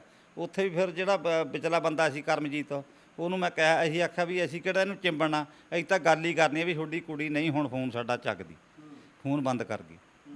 ਬਸ ਉੱਥੇ ਵੀ ਮਸਾਂ ਹੀ ਉਹ ਕਰਮਜੀਤ ਉਹਨਾਂ ਦੇ ਬੇਬੇ ਕੇ ਨਾਨਕਿਆਂ ਦੇ ਘਰੇ ਮਸਾਂ ਹੀ ਲੈ ਕੇ ਆਇਆ ਜੀ ਇਹਨੂੰ, ਸਹੁਰੇ ਨੂੰ, ਕਾਕੇ ਦੇ ਨੂੰ ਸਹੁਰੇ ਨੂੰ ਮਸਾਂ ਹੀ ਲੈ ਕੇ ਆਇਆ ਜੀ ਪਰਮਜੀਤ ਨੂੰ। ਤੁਹਾਡੀ ਨੂੰਹ ਜਦੋਂ ਵਿਦੇਸ਼ ਚਲੀ ਜਾਂਦੀ ਹੈ, ਤੁਸੀਂ ਕਹਿੰਦੇ ਤੁਸੀਂ ਜਦੋਂ 에ਅਰਪੋਰਟ ਤੋਂ ਚੜਾਉਣ ਜਾਂਦੇ ਹੋ, ਆਸ਼ੀਰਵਾਦ ਦੇ ਕੇ ਤੋਰਦੇ ਹੋ, ਤੁਹਾਡੀ ਪਤਨੀ ਔਰ ਤੁਹਾਡੇ ਬੇਟੇ ਦੇ ਨਾਲ ਚੰਗੀ ਤਰ੍ਹਾਂ ਗੱਲਬਾਤ ਨਹੀਂ ਕਰਦੀ। ਜਦੋਂ ਵਿਦੇਸ਼ ਚਲੀ ਜਾਂਦੀ ਹੈ, ਲਗਾਤਾਰ ਤੁਹਾਡੇ ਬੇਟੇ, ਤੁਹਾਡੀ ਪਤਨੀ ਔਰ ਤੁਹਾਡੇ ਨਾਲ ਗੱਲਬਾਤ ਕਰਦੀ ਰਹਿੰਦੀ ਹੈ? ਮੇਰੇ ਨਾਲ ਤਾਂ ਜੀ 2 ਵਾਰੀ ਗੱਲ ਕਰੀ ਹੈ, 2 ਵਾਰੀ ਫੋਨ ਲਾਇਆ। ਇੱਕ ਵਾਰੀ ਫੋਨ ਪਹਿਲਾਂ ਜਦੋਂ ਆਇਆ, ਕਹਿੰਦੀ ਡੈਡੀ ਮੈਂ ਭੁੱਖੀ ਧਿਆਈ ਬੈਠੀ ਹਾਂ ਵੀ ਮੇਰੀ ਫੀਸ ਭਰ ਦਿਓ, ਵੀ ਕਾਲਜ ਮੇਰਾ ਲੱਗਣ ਵਾਲਾ। ਮੈਂ ਕੋਈ ਨਹੀਂ ਬੱਚੇ, ਅਸੀਂ ਫੀਸ ਤੇਰੀ ਧੀਏ ਭਰਦੇ ਹਾਂ। ਚਲੋ ਉਹ ਵੀ ਕਿਸ ਤੋਂ ਵਿਆਜੂ ਸਿਆਜੂ ਲੈ ਕੇ ਫੀਸ ਉਹਦੀ ਭਰੀ ਜੀ, ਹੈਂ ਜੀ। ਫਿਰ ਉਸ ਤੋਂ ਬਾਅਦ ਉਹ ਫੀਸ ਵੀ ਸਾਡੀ ਬੇਕਾਰ ਗਈ। ਇਹਨੇ ਉਹ ਪ੍ਰਾਈਵੇਟ ਕਾਲਜ ਸੀ, ਫਿਰ ਇਹਨੇ ਕਾਲਜ ਚੇਂਜ ਕਰਿਆ, ਉਹ 5 ਲੱਖ ਸਾਡਾ ਐਵੇਂ ਹੀ ਗਿਆ ਜੀ, ਹੋਰ ਰੁਪਈਆ ਜੀ। ਫਿਰ ਦੁਬਾਰੇ ਫੀਸ ਭਰੀ ਜੀ। ਫਿਰ ਤੀਜੀ ਫੀਸ ਸਾਡੇ ਮਤਲਬ ਅਸੀਂ ਰੁਕ ਗਏ ਵੀ ਹੁਣ ਅਸੀਂ ਫੀਸ ਨਹੀਂ ਭਰਨੀ, ਜਦੋਂ ਇਹ ਕੋਰਟ ਮੈਰਿਜ ਨਹੀਂ ਕਰਾਉਣ ਆਉਂਦੀ ਜੀ। ਹਾਂ ਜੀ। ਤੁਸੀਂ ਐਡਾ ਵੱਡਾ ਭਰੋਸਾ ਕਿਵੇਂ ਕਰ ਲਿਆ? ਜਦੋਂ ਤੁਸੀਂ ਨੂੰਹ ਬਣਾ ਕੇ ਘਰ 'ਚ ਲਿਆਏ ਸੀ ਤਾਂ ਉਸੇ ਟਾਈਮ ਤੁਸੀਂ ਪਹਿਲਾਂ ਕੋਰਟ ਮੈਰਿਜ ਵਗੈਰਾ ਕਿਉਂ ਨਹੀਂ ਕੀਤੀ? ਕੋਰਟ ਮੈਰਿਜ ਦਾ ਸਾਨੂੰ ਰਾਹ ਹੀ ਨਹੀਂ ਦਿੱਤਾ। ਕਹਿੰਦੀ ਡੈਡੀ ਮੈਨੂੰ ਡਿੱਕਾ ਲੱਗੂ, ਮੈਨੂੰ ਵਾਪਸ ਕਰ ਦੇਣਗੇ। ਬਸ ਅਸੀਂ ਉਹ 'ਤੇ ਹੀ ਖੜ੍ਹ ਗਏ ਜੀ, ਮਤਲਬ ਵੀ ਚਲੋ ਮੰਨਦੇ ਹਾਂ ਵੀ ਹੋ ਸਕਦਾ ਇਹਨੂੰ ਡਿੱਕਾ ਲੱਗੇ ਵੀ। ਉਹ ਕਹਿੰਦੀ ਮੈਂ ਡੈਡੀ 2 ਮਹੀਨਿਆਂ ਬਾਅਦ ਮੁੜ ਕੇ ਆਉਂਗੀ ਵੀ ਮੈਂ ਫਿਰ ਕੋਰਟ ਮੈਰਿਜ ਕਰਾਉਂ। ਨਹੀਂ, ਉਹਦਾ ਮਨ ਬਸ ਪਹਿਲਾਂ ਹੀ ਬਦਲਿਆ ਵਾ ਸੀਗਾ ਜੀ ਵੀ ਮੈਂ ਕੋਰਟ ਮੈਰਿਜ ਕਰਾਉਣੀ ਨਹੀਂ ਜੀ। ਕਦੇ ਸ਼ੱਕ ਸ਼ੁਦਾ ਨਹੀਂ ਸੀ ਤੁਹਾਨੂੰ ਇਸ ਗੱਲ ਦਾ? ਸ਼ੱਕ ਤਾਂ ਨਹੀਂ ਸੀਗਾ ਜੀ, ਸਾਨੂੰ ਵਿਸ਼ਵਾਸ ਸੀਗਾ ਵੀ ਚੱਲ ਮੁੜ ਕੇ ਆਊ, ਪਰ ਨਹੀਂ, ਉਹਨੇ ਵਿਸ਼ਵਾਸ ਜਮੀ ਚੱਕਤਾ ਵੀ ਮੈਂ ਆਉਣਾ ਹੀ ਨਹੀਂ ਮੁੜ ਕੇ। ਤਾਂ ਜਦੋਂ ਕੈਨੇਡਾ ਦੇ ਵਿੱਚ ਤੁਹਾਡੀ ਨੂੰਹ ਚਲੀ ਜਾਂਦੀ ਆ, ਉੱਥੇ ਫਿਰ ਕਿੰਨਾ ਕੋਲ ਰਹਿੰਦੀ ਹੈ? ਕੋਈ ਤੁਹਾਡਾ ਰਿਸ਼ਤੇਦਾਰ ਸੀ ਜਾਂ ਪਰਿਵਾਰਕ ਮੈਂਬਰ ਸੀ ਜਾਂ ਫਿਰ? ਸਾਲੇ ਵੱਡੇ ਸਾਲੇ ਦੀ ਗੁੱਡੀ ਆ ਜੀ ਉੱਥੇ ਕੈਨੇਡਾ 'ਚ, ਟੋਰਾਂਟੋ ਦੇ ਵਿੱਚ। ਉਹਨੇ ਮਹੀਨਾ ਸਾਂਭੀ ਜੀ। ਉੱਥੇ ਵੀ ਉਹਨਾਂ ਨਾਲ ਵੀ ਕੰਜਰ ਕਲੇਸ਼ ਪਾ ਕੇ ਉੱਥੇ ਨਿਕਲੀ ਆ ਉਹਨਾਂ ਤੋਂ। ਫਿਰ ਇਹ ਸਰੀ ਚਲੀ ਗਈ ਜੀ। ਪਹਿਲਾਂ ਕਾਲਜ ਦਾ ਪ੍ਰਾਈਵੇਟ ਸੀ, ਫਿਰ ਇਹਨੇ ਕਾਲਜ ਸਰਕਾਰੀ ਕਰਿਆ ਜੀ। ਉਹ ਸਾਡੀ ਫੀਸ ਨਜਾਇਜ਼ ਜੀ ਭਰੀ ਐਵੇਂ ਗਈ ਹੈ ਜੀ। ਪਤਾ ਨਹੀਂ ਇਹਨੇ ਕਢਾਈ ਆ ਉੱਥੋਂ ਬਾਅਦ 'ਚ ਫੀਸ ਇਹਨੂੰ ਮੁੜੀ ਆ ਕਿ ਨਹੀਂ ਮੁੜੀ ਜੀ। ਸਾਡਾ 2 ਫੀਸਾਂ 10 ਲੱਖ ਐਵੇਂ ਗਿਆ ਜੀ, ਉਹ ਭਰਿਆ ਜੀ। ਹਾਂ ਜੀ। ਤਾਂ ਜਦੋਂ ਉੱਥੇ ਚਲੀ ਜਾਂਦੀ ਹੈ, ਉੱਥੋਂ ਦਾ ਰਹਿਣ ਸਹਿਣ, ਉੱਥੋਂ ਦਾ ਕਿੱਦਾਂ ਗੱਲਬਾਤ, ਉਹਨਾਂ ਨਾਲ ਬਿਹੇਵ ਕਿੱਦਾਂ ਦਾ, ਉਹ ਤੁਹਾਡੇ ਰਿਸ਼ਤੇਦਾਰ ਤੁਹਾਨੂੰ ਦੱਸਦੇ ਹੋਣਗੇ? ਉਹ ਦੱਸਦੇ ਸੀਗੇ ਜੀ ਵੀ, ਉਹ ਦੱਸਦੀ ਕਹਿੰਦੀ ਫੁੱਫੜ ਜੀ ਵੀ ਆਪਣੇ ਦਾ ਧੋਖਾ ਹੋ ਗਿਆ ਤੁਹਾਡੇ ਨਾਲ, ਵੀ ਕੋਈ ਬਾਹਲੀ ਵਧੀਆ ਕੁੜੀ ਸਾਊ ਨਹੀਂ ਇਹ, ਕੋਈ ਗਿਆਨ ਨਹੀਂ, ਕੋਈ ਗੱਲ ਵਧੀਆ ਵੀ ਨਹੀਂ ਕਰਦੀ ਦਿਮਾਗ ਨਾਲ, ਬਸ ਕਮਲ ਜਾਂ ਮਰੀ ਜਾਂਦੀ ਆ ਬਸ। ਉੱਥੇ ਵੀ ਉਹਨਾਂ ਨਾਲ ਵੀ ਕੰਜਰ ਕਰਦੀ ਰਹੀ ਆ। ਹਾਂ ਜੀ। ਕੀ ਸਮਝਦੇ ਹੋ ਕਿ ਜਾਣਬੁੱਝ ਕੇ ਪਲੈਨਿੰਗ ਤਹਿਤ ਸਾਰਾ ਕੁਝ ਹੋਇਆ, ਜਾਂ ਫਿਰ ਕੁੜੀ ਉੱਥੇ ਜਾ ਕੇ ਉਹਦਾ ਮਨ ਬਦਲ ਜਾਂਦਾ ਹੈ ਕਿ ਉੱਥੋਂ ਦਾ ਕਹਿੰਦੇ ਪਾਣੀ ਤੇ ਸਿਸਟਮ ਹੀ ਇਦਾਂ ਦਾ ਮੱਲੋ ਮੱਲੀ ਹੋ ਜਾਂਦਾ ਕਿ ਕਿੱਥੇ ਕੰਮ ਕਰਾਂਗੇ, ਟੱਕਰਾਂ ਮਾਰਾਂਗੇ, ਪਿਛਲੇ ਲੋਕਾਂ ਨੂੰ ਭੁੱਲ ਜਾਂਦੇ ਆ? ਕੀ ਸਮਝਦੇ ਹੋ ਕਿ ਉੱਥੋਂ ਦੇ ਜਾ ਕੇ ਹਾਲਾਤਾਂ ਨੇ ਬਦਲਤਾ ਜਾਂ ਫਿਰ ਪਹਿਲਾਂ ਪਲੈਨਿੰਗ ਸੀ? ਉਹਦੀ ਪਹਿਲਾਂ ਵੀ ਕੁਛ ਪਲਾਨ ਜੀ, ਕੁਛ ਉਧਰਲੇ ਹਾਲਾਤਾਂ ਨੇ ਵੀ ਬਦਲਤੀ ਜੀ, ਕੁਛ ਉਹਦੇ ਮਾਂ ਪਿਓ, ਮਾਮਾ, ਨਾਨਾ, ਵਿਚੋਲਾ, ਜਾਣਟ ਸਭ ਰਲੀ ਭੁਗਤ ਮਿਲੀ ਭੁਗਤ ਇੱਕ ਸੀਗੀ ਜੀ ਇਹਨਾਂ ਦੀ। ਇਹਨਾਂ ਨੇ ਸਾਡੇ ਨਾਲ ਧੋਖਾ ਕਰਾਉਣਾ ਹੀ ਕਰਾਉਣਾ ਸੀਗਾ ਜੀ। ਹੁਣ ਮਾਮਲਾ ਦਰਜ ਹੋ ਗਿਆ, ਕਿ ਸੰਤੁਸ਼ਟ ਹੋ ਇਸ ਗੱਲ ਤੇ ਕਿ ਮਾਮਲਾ ਲੜਕੀ ਤੇ ਉਸਦੇ ਬਾਪ ਤੇ ਭਰਾ ਤੇ ਔਰ ਇੱਕ ਦੋ ਤੇ ਹੋਰ ਹੋ ਗਿਆ? ਸੰਤੁਸ਼ਟ ਹੋ ਇਸ ਗੱਲ? ਹਾਂ, ਹੁਣ ਪੂਰੇ ਖੁਸ਼ ਹਾਂ ਜੀ। ਅਸੀਂ ਤਾਂ ਕਹਿੰਦੇ ਜਿਹੜੇ ਪੁਲਿਸ ਨੇ 5 ਬੰਦੇ ਕੱਢੇ ਆ ਉਹ ਵੀ ਪਾਏ ਜਾਣ ਜੀ। ਪੁਲਿਸ ਦਿਮਾਗ ਨਾਲ ਆਪਦੇ ਸੋਚੇ ਵੀ ਜੇ ਉਹਨਾਂ ਨੇ ਡਿਊਟੀ ਕਰਨੀ ਆ, ਉਹਨਾਂ ਨੇ ਵੀ ਸਾਡੇ ਨਾਲ ਧੋਖਾ ਹੀ ਪੁਲਿਸ ਨੇ ਕਰਿਆ। 5 ਬੰਦੇ ਉਹਨਾਂ ਦੀ ਮਿਲੀ ਭੁਗਤ ਵੱਧ ਉਹਨਾਂ ਦੀ ਆ, ਜਿਹੜੇ 5 ਬੰਦੇ ਵਿੱਚੋਂ ਕੱਢੇ ਗਏ ਆ ਜੀ ਕੇਸ 'ਚੋਂ। ਕੀ ਲੱਗਦਾ ਹੈ ਕਿ ਸਿਰਫ ਪਰਚਾ ਦਰਜ ਹੋਣ ਦੇ ਨਾਲ ਜਾਂ 5 ਉਹਨਾਂ ਲੋਕਾਂ ਤੇ ਪਰਚਾ ਦਰਜ ਹੋ ਜਾਂਦਾ, ਤੁਹਾਡੇ 50-60 ਲੱਖ ਦੀ ਜੋ 50 ਲੱਖ ਤੇ 60 ਹਜ਼ਾਰ ਦੀ ਰਕਮ ਹੈ ਭਰਪਾਈ ਹੋ ਜੂਗੀ? ਹਾਂ, ਫੇਰ ਹੋ ਜੂ ਜੀ। ਜੇ ਉਹਨਾਂ ਤੇ 5 ਲੱਖ ਉਹ ਪੰਜਾਂ ਤੇ ਪਵੇ, ਪਰਚਾ ਪਵੇ ਜੀ ਉਹਨਾਂ ਤੇ, ਉਹ ਕੇਸ ਤੇ ਲਏ ਜਾਣ ਪੰਜੇ। ਉਹ ਕੱਢੇ ਕਿਉਂ ਗਏ ਜੀ? ਉਹਨਾਂ ਦੀ ਸਾਰੀ ਮਿਲੀ ਭੁਗਤ ਹੁੰਦੀ ਆ, ਉਹ ਜਾਣ ਬੁੱਝ ਕੇ ਕੱਢਿਆ ਪੁਲਿਸ ਨੇ। ਕੁੜੀ ਬਾਰੇ ਕੀ ਚਾਹੁੰਦੇ ਹੋ? ਕੁੜੀ ਉੱਥੇ ਰਹਿਣੀ ਚਾਹੀਦੀ ਆ? ਕੀ ਕੁੜੀ ਅਸੀਂ ਕਹਿੰਦੇ ਵਾਪਸ ਆਵੇ ਜੀ। ਕੁੜੀ ਆਉਣ ਸਾਰ ਉਹਨੂੰ ਮਤਲਬ ਸਜ਼ਾ ਮਿਲੇ, ਸਾਡੇ ਪੈਸੇ ਵਾਪਸ ਹੋਣ, ਜਿੰਨਾ ਸਾਡਾ ਖਰਚ ਹੋਇਆ ਜੀ 50 ਲੱਖ 60 ਹਜ਼ਾਰ ਸਾਡੀ ਝੋਲੀ ਪਾ ਦੇਣ ਜੀ। ਕੁੜੀ ਲੜਕੀ ਤੁਹਾਡੀ ਨੂੰਹ ਇਸ ਗੱਲ ਤੇ ਰਾਜੀ ਹੋ ਜਾਂਦੀ ਆ ਕਿ ਮੈਂ ਹਰਪ੍ਰੀਤ ਨੂੰ ਬੁਲਾ ਲੈਂਦੀ ਆ, ਮੈਨੂੰ ਕੋਈ ਇਤਰਾਜ਼ ਨਹੀਂ, ਨਾ ਉਸ ਦੀ ਜ਼ਿੰਦਗੀ ਖਰਾਬ ਹੋਵੇ ਨਾ ਹਰਪ੍ਰੀਤ ਦੀ, ਫਿਰ? ਅਸੀਂ ਤਾਂ ਕਹਿੰਦੇ ਬੁਲਾ ਲੇ ਜੀ, ਪਰ ਬੁਲਾਵੇ ਪਰ ਆ ਕੇ ਕੋਰਟ ਮੈਰਿਜ ਕਰਾਵੇ ਜੀ, ਫੇਰ ਹੀ ਜਾਊ ਜੀ ਕਾਕਾ। ਜੇ ਉੱਥੇ ਕਹੀਏ ਵੀ ਡੈਡੀ ਮੈਂ ਆਉਣੀ ਆ ਉਹਨੇ ਜਦ ਨੂੰ ਉਹਦਾ ਟਾਈਮ ਪੂਰਾ ਹੋ ਜਾਣਾ ਜੀ। ਹਾਂਜੀ, ਚਲੋ ਮਤਲਬ ਕੱਪੜਿਆਂ ਦੀ ਤਾਂ ਛੋਟੀ ਮੋਟੀ ਗੱਲ ਹੁੰਦੀ ਰਹਿੰਦੀ ਹੈ ਪਰਿਵਾਰਕ ਤੌਰ ਤੇ, ਹਰ ਕਿਸੇ ਦਾ ਆਪੋ ਆਪਣਾ ਪਹਿਰਾਵਾ, ਆਪਾਂ ਕਿਸੇ ਨੂੰ ਪਾਉਣ ਤੋਂ ਤੇ ਖਾਣ ਤੋਂ ਰੋਕ ਨਹੀਂ ਸਕਦੇ। ਪਰ ਤੁਹਾਡੇ ਨਾਲ ਕੰਮ ਧੰਦਾ ਘਰ 'ਚ ਕਰਵਾਉਂਦੀ ਰਹੀ ਹੈ, ਵਧੀਆ ਬੋਲ ਚਾਲ ਉੱਦਾਂ ਰਹੀ ਹੈ, ਜੇ ਕੋਈ ਰਿਸ਼ਤੇਦਾਰ ਆਉਂਦਾ ਸੀ ਗੱਲਾਂ ਬਾਤਾਂ ਵਧੀਆ ਕਰਦੀ ਸੀ। ਹਰਪ੍ਰੀਤ ਨਾਲ ਰਹਿਣਾ ਸਹਿਣਾ ਔਰ ਆਪਣੇ ਪੇਕੇ ਪਰਿਵਾਰ 'ਚ ਆਉਣਾ ਜਾਣਾ ਜਾਂ ਉਹਨਾਂ ਨਾਲ ਸੰਪਰਕ, ਜਾਂ ਇਹਦੇ ਹਰਪ੍ਰੀਤ ਦੇ ਸਹੁਰੇ ਪਰਿਵਾਰ ਨੇ ਕਦੇ ਤੁਹਾਨੂੰ ਕੁਝ ਕਿਹਾ ਹੋਵੇ? ਨਾ ਜੀ, ਸਹੁਰੇ ਪਰਿਵਾਰ ਨੇ ਤਾਂ ਆਪਦੇ ਮਤਬਲ ਨਾਲ ਮਾੜਾ ਮੋਟਾ ਫੋਨ ਕਰਦੇ ਸੀ, ਆਪਦੀ ਕੁੜੀ ਨੇ ਜਾਂ ਫੋਨ ਫਾਨ ਕਰਦੇ। ਸਾਡੇ ਨਾਲ ਤਾਂ ਕੋਈ ਇੰਨੀ ਖਾਸ ਉਹਨਾਂ ਨੇ ਫੋਨ ਕਰਿਆ ਹੀ ਨਾ। ਜੇ ਕਿਤੇ ਮੈਂ ਇੱਧਰੋਂ ਫੋਨ ਲਾ ਲੈਣਾ ਤਾਂ ਮੂਹਰੋਂ ਮੈਨੂੰ ਕਹਿਣਾ ਤੁਹਾਡਾ ਕਿਵੇਂ ਜੀ ਕਰਿਆ ਅੱਜ ਫੋਨ ਕਰਨ ਨੂੰ, ਇੱਦਾਂ ਗੱਲ ਕਰਨੀ। ਸਾਨੂੰ ਫੇਰ ਵੀ ਆਪ ਨੂੰ ਐਂ ਲੱਗਣਾ ਵੀ ਚੱਲ ਪੈਸਾ ਲਾ ਕੇ ਤੋਰੀ ਆ, ਗੱਲ ਸੁਣੀ ਆ ਵੀ ਕੋਈ ਗੱਲ ਸਕਿਆ। ਸਾਨੂੰ ਉਹ ਉੱਧਰੋਂ ਕੋਈ ਗੱਲ ਨਹੀਂ ਸੀ ਦੱਸਦੀ, ਕੋਈ ਚੱਜ ਨਾਲ ਗੱਲ ਨਾ ਕਰਨੀ ਵੀ ਸਾਨੂੰ ਐਂ ਜੇ ਲੱਗਣਾ ਵੀ ਗੱਲ ਕਰੀਏ ਤਾਂ ਮੂਹਰੋਂ ਉਹਨਾਂ ਨੇ ਹੋਰ ਹੀ ਗੱਲ ਕਰਨੀ। ਉਹ ਵੀ ਸਾਨੂੰ ਤੇ ਉਹ ਪ੍ਰੇਮ ਨਾਲ ਕੋਈ ਗੱਲ ਨਹੀਂ ਸੀ ਕਰਦੇ। ਚੱਲ ਐਂ ਕੁਛ ਟਾਈਮ ਲੰਘਿਆ ਕਰਦੇ ਕਰਾਉਂਦਿਆਂ ਨੂੰ। ਉਦੋਂ ਬਾਅਦ ਵੀ ਆਹ ਉਹਨੇ ਕਹਿਤਾ ਅਸੀਂ ਕਾਲਜ ਬਦਲੀ ਕਰਨਾ, ਉਹ ਵੀ ਅਸੀਂ ਉੱਥੇ ਗਏ। ਉੱਥੇ ਪਹਿਲਾਂ ਮੇਰੀ ਭਤੀਜੀ ਕੋਲੇ ਛੱਡਤੀ ਅਸੀਂ 1 ਮਹੀਨਾ, ਉੱਥੇ ਰਹੀ ਵਧੀਆ। ਤੇ ਜਦੋਂ ਇੱਥੋਂ ਗਏ ਤੁਹਾਡੀ ਨੂੰਹ, ਜਦੋਂ ਤੁਹਾਡੀ ਨੂੰਹ ਇੱਥੋਂ ਗਏ ਆ, ਤੁਸੀਂ 에ਅਰਪੋਰਟ ਤੇ ਨਾਲ ਚੜਾਉਣ ਗਏ ਹੋਣਗੇ, ਤਾਂ ਵਧੀਆ ਖੁਸ਼ ਸੀ, ਤੁਹਾਡੇ ਨਾਲ ਗੱਲਾਂ ਬਾਤਾਂ ਕਰਦੇ ਗਏ। ਉਸ ਦਿਨ ਕਹਿ ਕੇ ਗਏ ਆ ਕਿ ਮਾਤਾ ਫਿਕਰ ਨਾ ਕਰੀ, ਤੁਸੀਂ ਉਹਦੀ ਮਾਂ ਦੇ ਬਰਾਬਰ ਸੀ, ਤੁਹਾਡੀ ਧੀ ਬਰਾਬਰ ਬਣ ਗਈ ਸੀ, ਕਿ ਮੈਂ ਹਰਪ੍ਰੀਤ ਨੂੰ ਲੈ ਕੇ ਜਾਊਂ, ਤੁਹਾਨੂੰ ਵੀ ਬੁਲਾ ਲੂੰ? ਨਾ ਜੀ, ਇਹੋ ਜਿਹੀ ਗੱਲ ਕੋਈ ਨਹੀਂ ਕਰੀ। ਉਹ ਤਾਂ ਇੱਥੋਂ ਹੀ ਬਦਲ ਗਈ ਸੀ। ਉਹ ਸਾਨੂੰ ਲੱਗਦੀ ਸੀ ਵੀ ਇੱਥੋਂ ਹੀ ਬਦਲ ਗਈ, ਬਸ ਹੋਰ ਹੀ ਹੋਰ ਗੱਲਾਂ ਕਰਦੀ ਸੀ। ਹੋਰ ਹੀ ਇਹਨੇ ਹਰਪ੍ਰੀਤ ਨੇ ਵੀ ਕਿਹਾ ਵੀ ਲਿਆ ਆਪਾਂ ਕੋਈ ਫੋਟੋ ਕਰਾ ਲਈਏ, ਹੋਰ ਕਰਾ ਲਈਏ। ਨਾ, ਕਹਿੰਦੀ ਮੈਨੂੰ ਤਾਂ ਕੋਈ ਸ਼ੌਂਕ ਨਹੀਂ ਫੋਟੋ ਕਰਾਉਣ ਦਾ। ਹੋਰ ਹੀ ਹੋਰ ਗੱਲਾਂ ਕਰਦੀ ਗਈ। ਰਾਹ 'ਚ ਇਹਨੂੰ ਹਰਪ੍ਰੀਤ ਨੇ 1-2 ਥਾਂ ਇੱਥੋਂ ਬੱਸ 'ਤੇ ਗਈ, ਕਹਿੰਦੀ ਇਹਨੂੰ ਵੀ ਕਹਿੰਦੀ ਜਾਂਦੀ ਸੀ ਮੈਂ ਤਾਂ ਆਪਦੇ ਦਾਦੇ ਨਾਲ ਬਹਿ ਕੇ ਜਾਊਂ ਸ਼ੀਟ 'ਤੇ, ਮੈਂ ਤਾਂ ਆਪਦੇ ਭਾਈ ਨਾਲ ਬਹਿ ਕੇ ਜਾਊਂ ਸ਼ੀਟ 'ਤੇ। ਕਦੇ ਸ਼ੱਕ ਸ਼ੁਦਾ ਨਹੀਂ ਹੋਇਆ ਸੀ ਕਿ ਕੁਝ ਗੱਲਬਾਤ ਤੇ ਚਾਲ ਬਦਲ ਗਈ ਹੈ, ਤੁਹਾਡੇ ਨਾਲ ਕੁਝ ਗਲਤ ਹੋ ਰਿਹਾ? ਲੱਗਦਾ ਤਾਂ ਸੀਗਾ, ਕੀ ਕਰੀਏ ਉਦੋਂ ਅਸੀਂ ਫਸੇ ਹੋਏ ਸੀ। ਲੱਗਦਾ ਤਾਂ ਸੀਗਾ ਵੀ ਇਹ ਬਦਲ ਗਈ, ਉਹ ਵੀ ਬਦਲ ਗਏ। ਤੁਸੀਂ ਕਿਉਂ ਨਹੀਂ ਫੈਸਲਾ ਇੱਥੇ ਕਰ ਲਿਆ ਕਿ ਕਿਉਂਕਿ ਤੁਸੀਂ ਔਰਤ ਹੋਣ ਦੇ ਨਾਂ ਤੇ ਔਰਤ ਨੂੰ ਸਮਝ ਰਹੇ ਸੀ, ਬੱਚੀ ਨੂੰ ਪੜ੍ਹ ਰਹੇ ਸੀ ਕਿ ਉਹ ਗਲਤ ਕਰ ਰਹੀ ਆ ਜਾਂ ਤੁਹਾਡੇ ਨਾਲ ਗਲਤ ਹੋ ਰਿਹਾ, ਤੁਸੀਂ ਗੱਲਬਾਤ ਕਰ ਸਕਦੇ ਸੀ, ਪਰਿਵਾਰ 'ਚ ਬੈਠ ਕੇ ਗੱਲਬਾਤ ਨਿਬੇੜੀ ਜਾ ਸਕਦੀ ਸੀ, ਫੈਸਲਾ ਇੱਥੇ ਕੀਤਾ ਜਾ ਸਕਦਾ ਸੀ। ਅੱਜ ਤੁਹਾਨੂੰ ਥਾਣਿਆਂ ਕਚਹਿਰੀਆਂ 'ਚ ਨਾ ਜਾਣਾ ਪੈਂਦਾ। ਸਾਨੂੰ ਤਾਂ ਐਂ ਸੀ ਵੀ ਚੱਲ ਕੋਈ ਨਾ, ਖਣੀ ਬਾਹਰ ਜਾ ਕੇ ਸਮਝ ਜੇਗੀ, ਚੱਲ ਕੋਈ ਨਾ ਵੀ ਇਹ ਵੀ ਬਾਹਰ ਜਾ ਵੜੂ, ਮੁੰਡਾ ਵੀ ਜਾ ਵੜੂਗਾ, ਚੱਲ ਆਪੋ ਵਿੱਚ ਹੀ ਕਾਹਨੂੰ ਕਿਸੇ ਦੀ ਜ਼ਿੰਦਗੀ ਬਰਬਾਦ ਕਰਨੀ ਹੈ ਵੀ 100 ਖਬਰਾਂ ਸਮਝ ਹੀ ਜਾਵੇ। ਪਰ ਸਾਨੂੰ ਇੰਨਾ ਨਹੀਂ ਸੀ ਪਤਾ ਵੀ ਇੰਨਾ ਸਾਡੇ ਨਾਲ ਧੋਖਾ ਹੋ ਜਾਊਗਾ। ਤੁਸੀਂ ਬਾਹਰ ਜਾ ਕੇ ਤੁਹਾਡੇ ਨਾਲ ਸੰਪਰਕ ਰਿਹਾ? ਨਾ ਜੀ, ਮੈਨੂੰ ਤਾਂ ਕਦੇ ਵੀ ਨਹੀਂ ਗੱਲ ਕਰੀ ਫੋਨ ਤੇ ਉਹਨੇ। ਚੰਗੇ ਮਾੜਾ ਜਾਂ ਉੱਥੋਂ ਦੇ ਹਾਲਾਤਾਂ ਦਾ, ਜਾਂ ਜਦੋਂ ਕੋਈ ਫੀਸ ਮੰਗਾਉਣੀ ਉਦੋਂ ਤੁਹਾਡੇ ਨਾਲ ਗੱਲਬਾਤ ਹੋਈ? ਹਾਂ, ਉਦੋਂ ਹਰਪ੍ਰੀਤ ਨੂੰ ਫੋਨ ਕਰਦੀ ਸੀ ਵੀ ਮੈਨੂੰ ਫੀਸ ਚਾਹੀਦੀ ਆ, ਪਰ ਸਾਡੇ ਨਾਲ ਨਹੀਂ ਗੱਲ ਕਰਦੀ ਸੀ ਕਿਸੇ ਨਾਲ, ਜਾਂ ਉਹਦੇ ਡੈਡੀ ਨਾਲ ਕਰਦੀ ਸੀ। ਉਹਨੂੰ ਫੀਸ ਬਾਰੇ ਕਹਿੰਦੀ ਸੀ, ਹੋਰ ਨਹੀਂ ਸੀ ਕੁਛ ਕਹਿੰਦੀ। ਤੁਹਾਡੇ ਆਪਸ ਦੇ ਵਿੱਚ ਐਡੇ ਬਖਰੇਵੇਂ ਕਿਉਂ ਹੋ ਗਏ? ਤੁਹਾਡਾ ਕਿਹੜਾ ਇੱਥੇ ਕੋਈ ਜ਼ਮੀਨ ਜਾਇਦਾਦ ਦਾ ਝਗੜਾ ਸੀ ਜਾਂ 9 ਸੱਸ ਵਾਲੀ ਲੜਾਈ ਸੀ ਵੀ ਤੁਸੀਂ ਉਹਨਾਂ ਨੂੰ ਕੋਈ ਬਰਤਨ ਭਾਂਡੇ ਧੋਣ ਨੂੰ ਕਹਿੰਦੇ ਜਾਂ ਤੁਹਾਨੂੰ ਰੋਕਦੇ ਟੋਕਦੇ ਸੀ? ਇੰਨੀ ਜਲਦੀ ਐਡੇ ਬਖਰੇਵੇਂ ਕਿਉਂ ਹੋ ਗਏ? ਉਹ ਉਹਨਾਂ ਦੇ ਪਹਿਲਾਂ ਹੀ ਢਿੱਡ 'ਚ ਸੀ ਇਹ ਪਾਪ, ਉਹਨਾਂ ਦੇ ਪਹਿਲਾਂ ਹੀ ਮਿਥੇ ਵੇ ਸੀ, ਸਾਨੂੰ ਨਹੀਂ ਸੀ ਪਤਾ ਇਹੋ ਜਿਹਾ ਕੰਮ ਜਿਹੜਾ ਉਹ ਕਰਦੇ ਸੀ, ਉਹਨਾਂ ਦੇ ਮਿਥੇ ਵੇ ਸੀ ਪਹਿਲਾਂ ਹੀ। ਜਿਹੜਾ ਇੰਨਾ ਉਹਨਾਂ ਨੇ ਸਾਥੋਂ ਪੈਸਾ ਲਵਾਇਆ, ਬਾਕੀ ਉਹਨਾਂ ਦਾ ਮਿਥਿਆ ਵਾ ਸੀ ਇਹ ਜਿਹਾ ਕੰਮ ਕਰਨਾ, ਤਾਂ ਹੀ ਤਾਂ ਕੋਰਟ ਮਾਰਜ ਨਹੀਂ ਕਰਾ ਕੇ ਗਈ। ਨਹੀਂ ਤਾਂ ਹਰੇਕ ਕੁੜੀ ਕੋਰਟ ਮਾਰਜ ਕਰਾਉਂਦੀ ਹੈ। ਜਦੋਂ ਅਸੀਂ ਕੋਰਟ ਮਾਰਜ ਨੂੰ ਕਹਿਣਾ ਭਾਂਡੇ ਭੰਨਣ ਲੱਗ ਜਾਂਦੀ, ਚਲਾ ਮਾਰਨ ਲੱਗ ਜਾਂਦੀ, ਕਹਿੰਦੀ ਕਿਉਂ ਮੈਂ 2 ਮਹੀਨੇ ਜਾਣਾ, ਦਸੰਬਰ 'ਚ ਆ ਕੇ ਕੋਰਟ ਮਾਰਜ ਕਰਾਉਂਗੀ। ਇੱਥੇ ਸਾਥੋਂ 2 ਮਹੀਨੇ ਦਾ ਕਰਾਰ ਕਰਕੇ ਗਈ ਸੀ ਵੀ 2 ਮਹੀਨੇ ਨੂੰ ਆ ਜੂ ਮੈਂ, ਫਿਰ ਕੋਰਟ ਮਾਰਜ ਕਰਾਊਂ। ਕਹਿੰਦੀ ਕਿਉਂ ਉੱਥੇ ਕੋਈ ਖਰਾਬ ਹੋ ਜੂ, ਉੱਥੇ ਐਂ ਹੋ ਜੂ, ਉਹ ਵੀ ਜੰਟ ਵੀ ਐਂ ਕਹਿੰਦੇ ਵੀ ਜਾਇਆ ਪਹਿਲਾਂ, ਤੇ ਮੈਂ ਐਡਮਿਟ ਜੀ ਨੇ ਜਾਣਾ। ਅਸਾਂ ਚੱਲ ਅਸੀਂ ਵੱਜ ਗਏ ਵੀ ਚੱਲ ਠੀਕ ਆ ਵੀ ਜਾਇਆ ਆਉਣ ਦੇ। ਜਦੋਂ ਉੱਧਰ ਜਾਵੜੀ, ਉੱਧਰ ਜਾ ਕੇ ਕਹਿੰਦੀ ਮੈਂ ਕਾਲਜ ਬਦਲੀ ਕਰਨਾ, ਸਾਨੂੰ ਉਹ ਫੀਸ ਭਰਨੀ ਪਏਗੀ। ਫਿਰ ਅਸੀਂ ਫੀਸ ਜੇ ਭਰਤੀ, ਉਸ ਤੋਂ ਬਾਅਦ ਅਸੀਂ ਟਿਕਟ ਕਰਾਤੀ ਵੀ ਭਾਈ ਉਹਨੂੰ ਪੁੱਛ ਦੱਸ ਕੇ ਕਰਾਈ। ਉਹਦੇ ਪਿਓ ਨੂੰ ਉਹਨੂੰ ਪੁੱਛਿਆ ਵੀ ਹਾਂ, ਕਹਿੰਦੀ ਮੇਰੇ ਕੋਲੇ 15 ਦਿਨ ਦੀਆਂ ਛੁੱਟੀਆਂ ਹੈਗੀਆਂ, ਜੇ ਇੰਨੇ ਦਿਨ 'ਚ ਤੁਹਾਡੀ ਕੋਰਟ ਮਾਰਜ ਹੋ ਜੂ ਤਾਂ ਮੈਂ ਆ ਜਾਂਦੀ ਹਾਂ। ਚੱਲ ਠੀਕ ਆ, ਅਸੀਂ ਟਿਕਟ ਕਰਾਤੀ। ਜਦੋਂ ਟਿਕਟ ਕਰਾਈ ਨੂੰ 4 ਦਿਨ ਹੋ ਗਏ, ਫਿਰ ਬਦਲ ਗਈ। ਪਿਓ ਵੀ ਰੌਲਾ ਪਾਉਣ ਲੱਗ ਗਿਆ, ਉਹ ਵੀ ਪਾਉਣ ਲੱਗ ਗਈ, ਕਹਿੰਦੀ ਨਾ ਅਸੀਂ ਤਾਂ ਆ ਨਹੀਂ ਸਕਦੀ, ਮੈਂ ਆ ਨਹੀਂ ਸਕਦੀ, ਸਾਨੂੰ ਉਹ ਟਿਕਟ ਕੈਂਸਲ ਕਰਾਉਣੀ ਪਏਗੀ। ਉਹ ਟਿਕਟ ਦਾ ਵੀ ਸਾਨੂੰ 36,000 ਪੈ ਗਿਆ। ਉਸ ਤੋਂ ਬਾਅਦ ਫਿਰ ਕਰਾਰ ਕਰ ਲਿਆ ਗਾਹਾਂ, ਉੱਧਰ ਇਹਦੀਆਂ ਮਾਸੀਆਂ ਬੈਠੀਆਂ, ਉਹਨਾਂ ਨੇ ਵੀ ਕਿਹਾ ਵੀ ਭਾਈ ਜਾ ਨਾ ਆਈ ਉੱਧਰੋਂ। ਫਿਰ ਕਰਾਰ ਕਰ ਲਿਆ ਮਾਰਚ ਦਾ ਵੀ ਮੈਂ ਆਉਂਗੀ। ਉਹ ਵੀ ਲੰਘ ਗਿਆ ਟਾਈਮ, ਫਿਰ ਬਣਾਈ। ਫਿਰ ਅਸੀਂ ਇਹਨਾਂ ਦੇ ਪਿੰਡ ਗਏ ਇਕੱਠੇ ਹੋ ਕੇ ਵੀ ਭਾਈ ਕਿਉਂ ਨਹੀਂ ਆਉਂਦੀ। ਤੁਸੀਂ ਫਿਰ ਚਲੋ ਹਰਪ੍ਰੀਤ ਨੇ ਵੀ ਗੱਲਬਾਤ ਦੱਸਤੀ ਹੈ ਇਹ, ਪਰ ਤੁਸੀਂ ਨਹੀਂ ਇੱਕ ਵਾਰ ਸੋਚਿਆ ਕਿ ਥਾਣੇ ਜਾਣ ਤੋਂ ਪਹਿਲਾਂ, ਰਿਪੋਰਟ ਦਰਜ ਕਰਵਾਉਣ ਤੋਂ ਪਹਿਲਾਂ, ਪਰਚਾ ਕਰਵਾਉਣ ਤੋਂ ਪਹਿਲਾਂ ਇੱਕ ਵਾਰ ਤੁਹਾਡੀ ਨੂੰਹ ਨਾਲ ਗੱਲਬਾਤ ਕੀਤੀ ਜਾਵੇ? ਤੁਸੀਂ ਸੋਚਿਆ ਨਹੀਂ, ਜਾਂ ਫੋਨ ਲਾਇਆ, ਜਾਂ ਉਹਨਾਂ ਨੇ ਫੋਨ ਲਾਇਆ ਕਿ ਇਸ ਤਰ੍ਹਾਂ ਦੀ ਕੋਈ ਕਾਰਵਾਈ ਨਾ ਕਰਿਓ, ਅਸੀਂ ਤੁਹਾਡੇ ਨਾਲ ਸਹਿਮਤ ਹਾਂ? ਉਹਨਾਂ ਨੇ ਤਾਂ ਜੇ ਇਹੋ ਜਿਹਾ ਫੋਨ ਲਾਉਣ ਵਾਲੀ ਹੁੰਦੀ, ਜਦੋਂ ਅਸੀਂ ਇੱਕ ਵਾਰੀ ਥਾਣੇ 'ਚ ਗਏ ਸੀ, ਉਹਦੀ ਉਹ ਫੋਨ ਕਰ ਲੈਂਦੀ ਵੀ ਤੁਸੀਂ ਇਹੋ ਜਿਹਾ ਕਦਮ ਕਿਉਂ ਚੱਕਦੇ ਹੋ, ਤਾਂ ਵੀ ਮੈਂ ਆਉਣੀ ਆ, ਵੀ ਮੈਂ ਆ ਜਾਨੀ ਆ ਕਿਉਂ। ਉਹਨੇ ਤਾਂ ਇੱਕ ਵਾਰੀ ਗੱਲ ਨਹੀਂ ਕਰੀ। 10ਵੇਂ ਮਹੀਨੇ ਦੀ ਚੱਲੀ ਜਾਂਦਾ ਇਹ।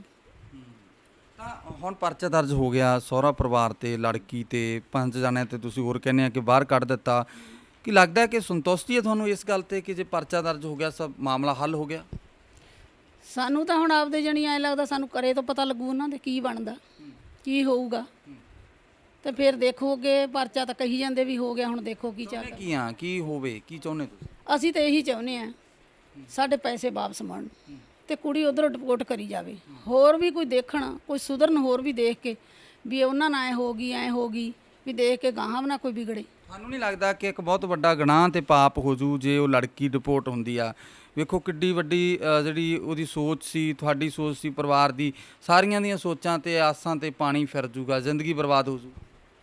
ਅਸੀਂ ਤਾਂ ਬਥੇਰਾ ਸੋਚਿਆ ਸੀ, ਜਦੋਂ ਉਹਨਾਂ ਨੇ ਨਹੀਂ ਸਾਡੇ ਮੁੰਡੇ ਬਾਰੇ ਸੋਚਿਆ। ਬਸ ਅਸੀਂ ਤਾਂ ਧੀ ਬਣਾਈ ਸੀ, ਸਾਡੇ ਧੀ ਹੈ ਨਹੀਂ ਸੀ, ਅਸੀਂ ਉਹਨੂੰ ਵੀ ਧੀ ਸਮੇਤ ਸਮਝਿਆ ਸੀ, ਧੀ ਬਣਾ ਕੇ ਪੈਸਾ ਲਾਇਆ ਸੀ।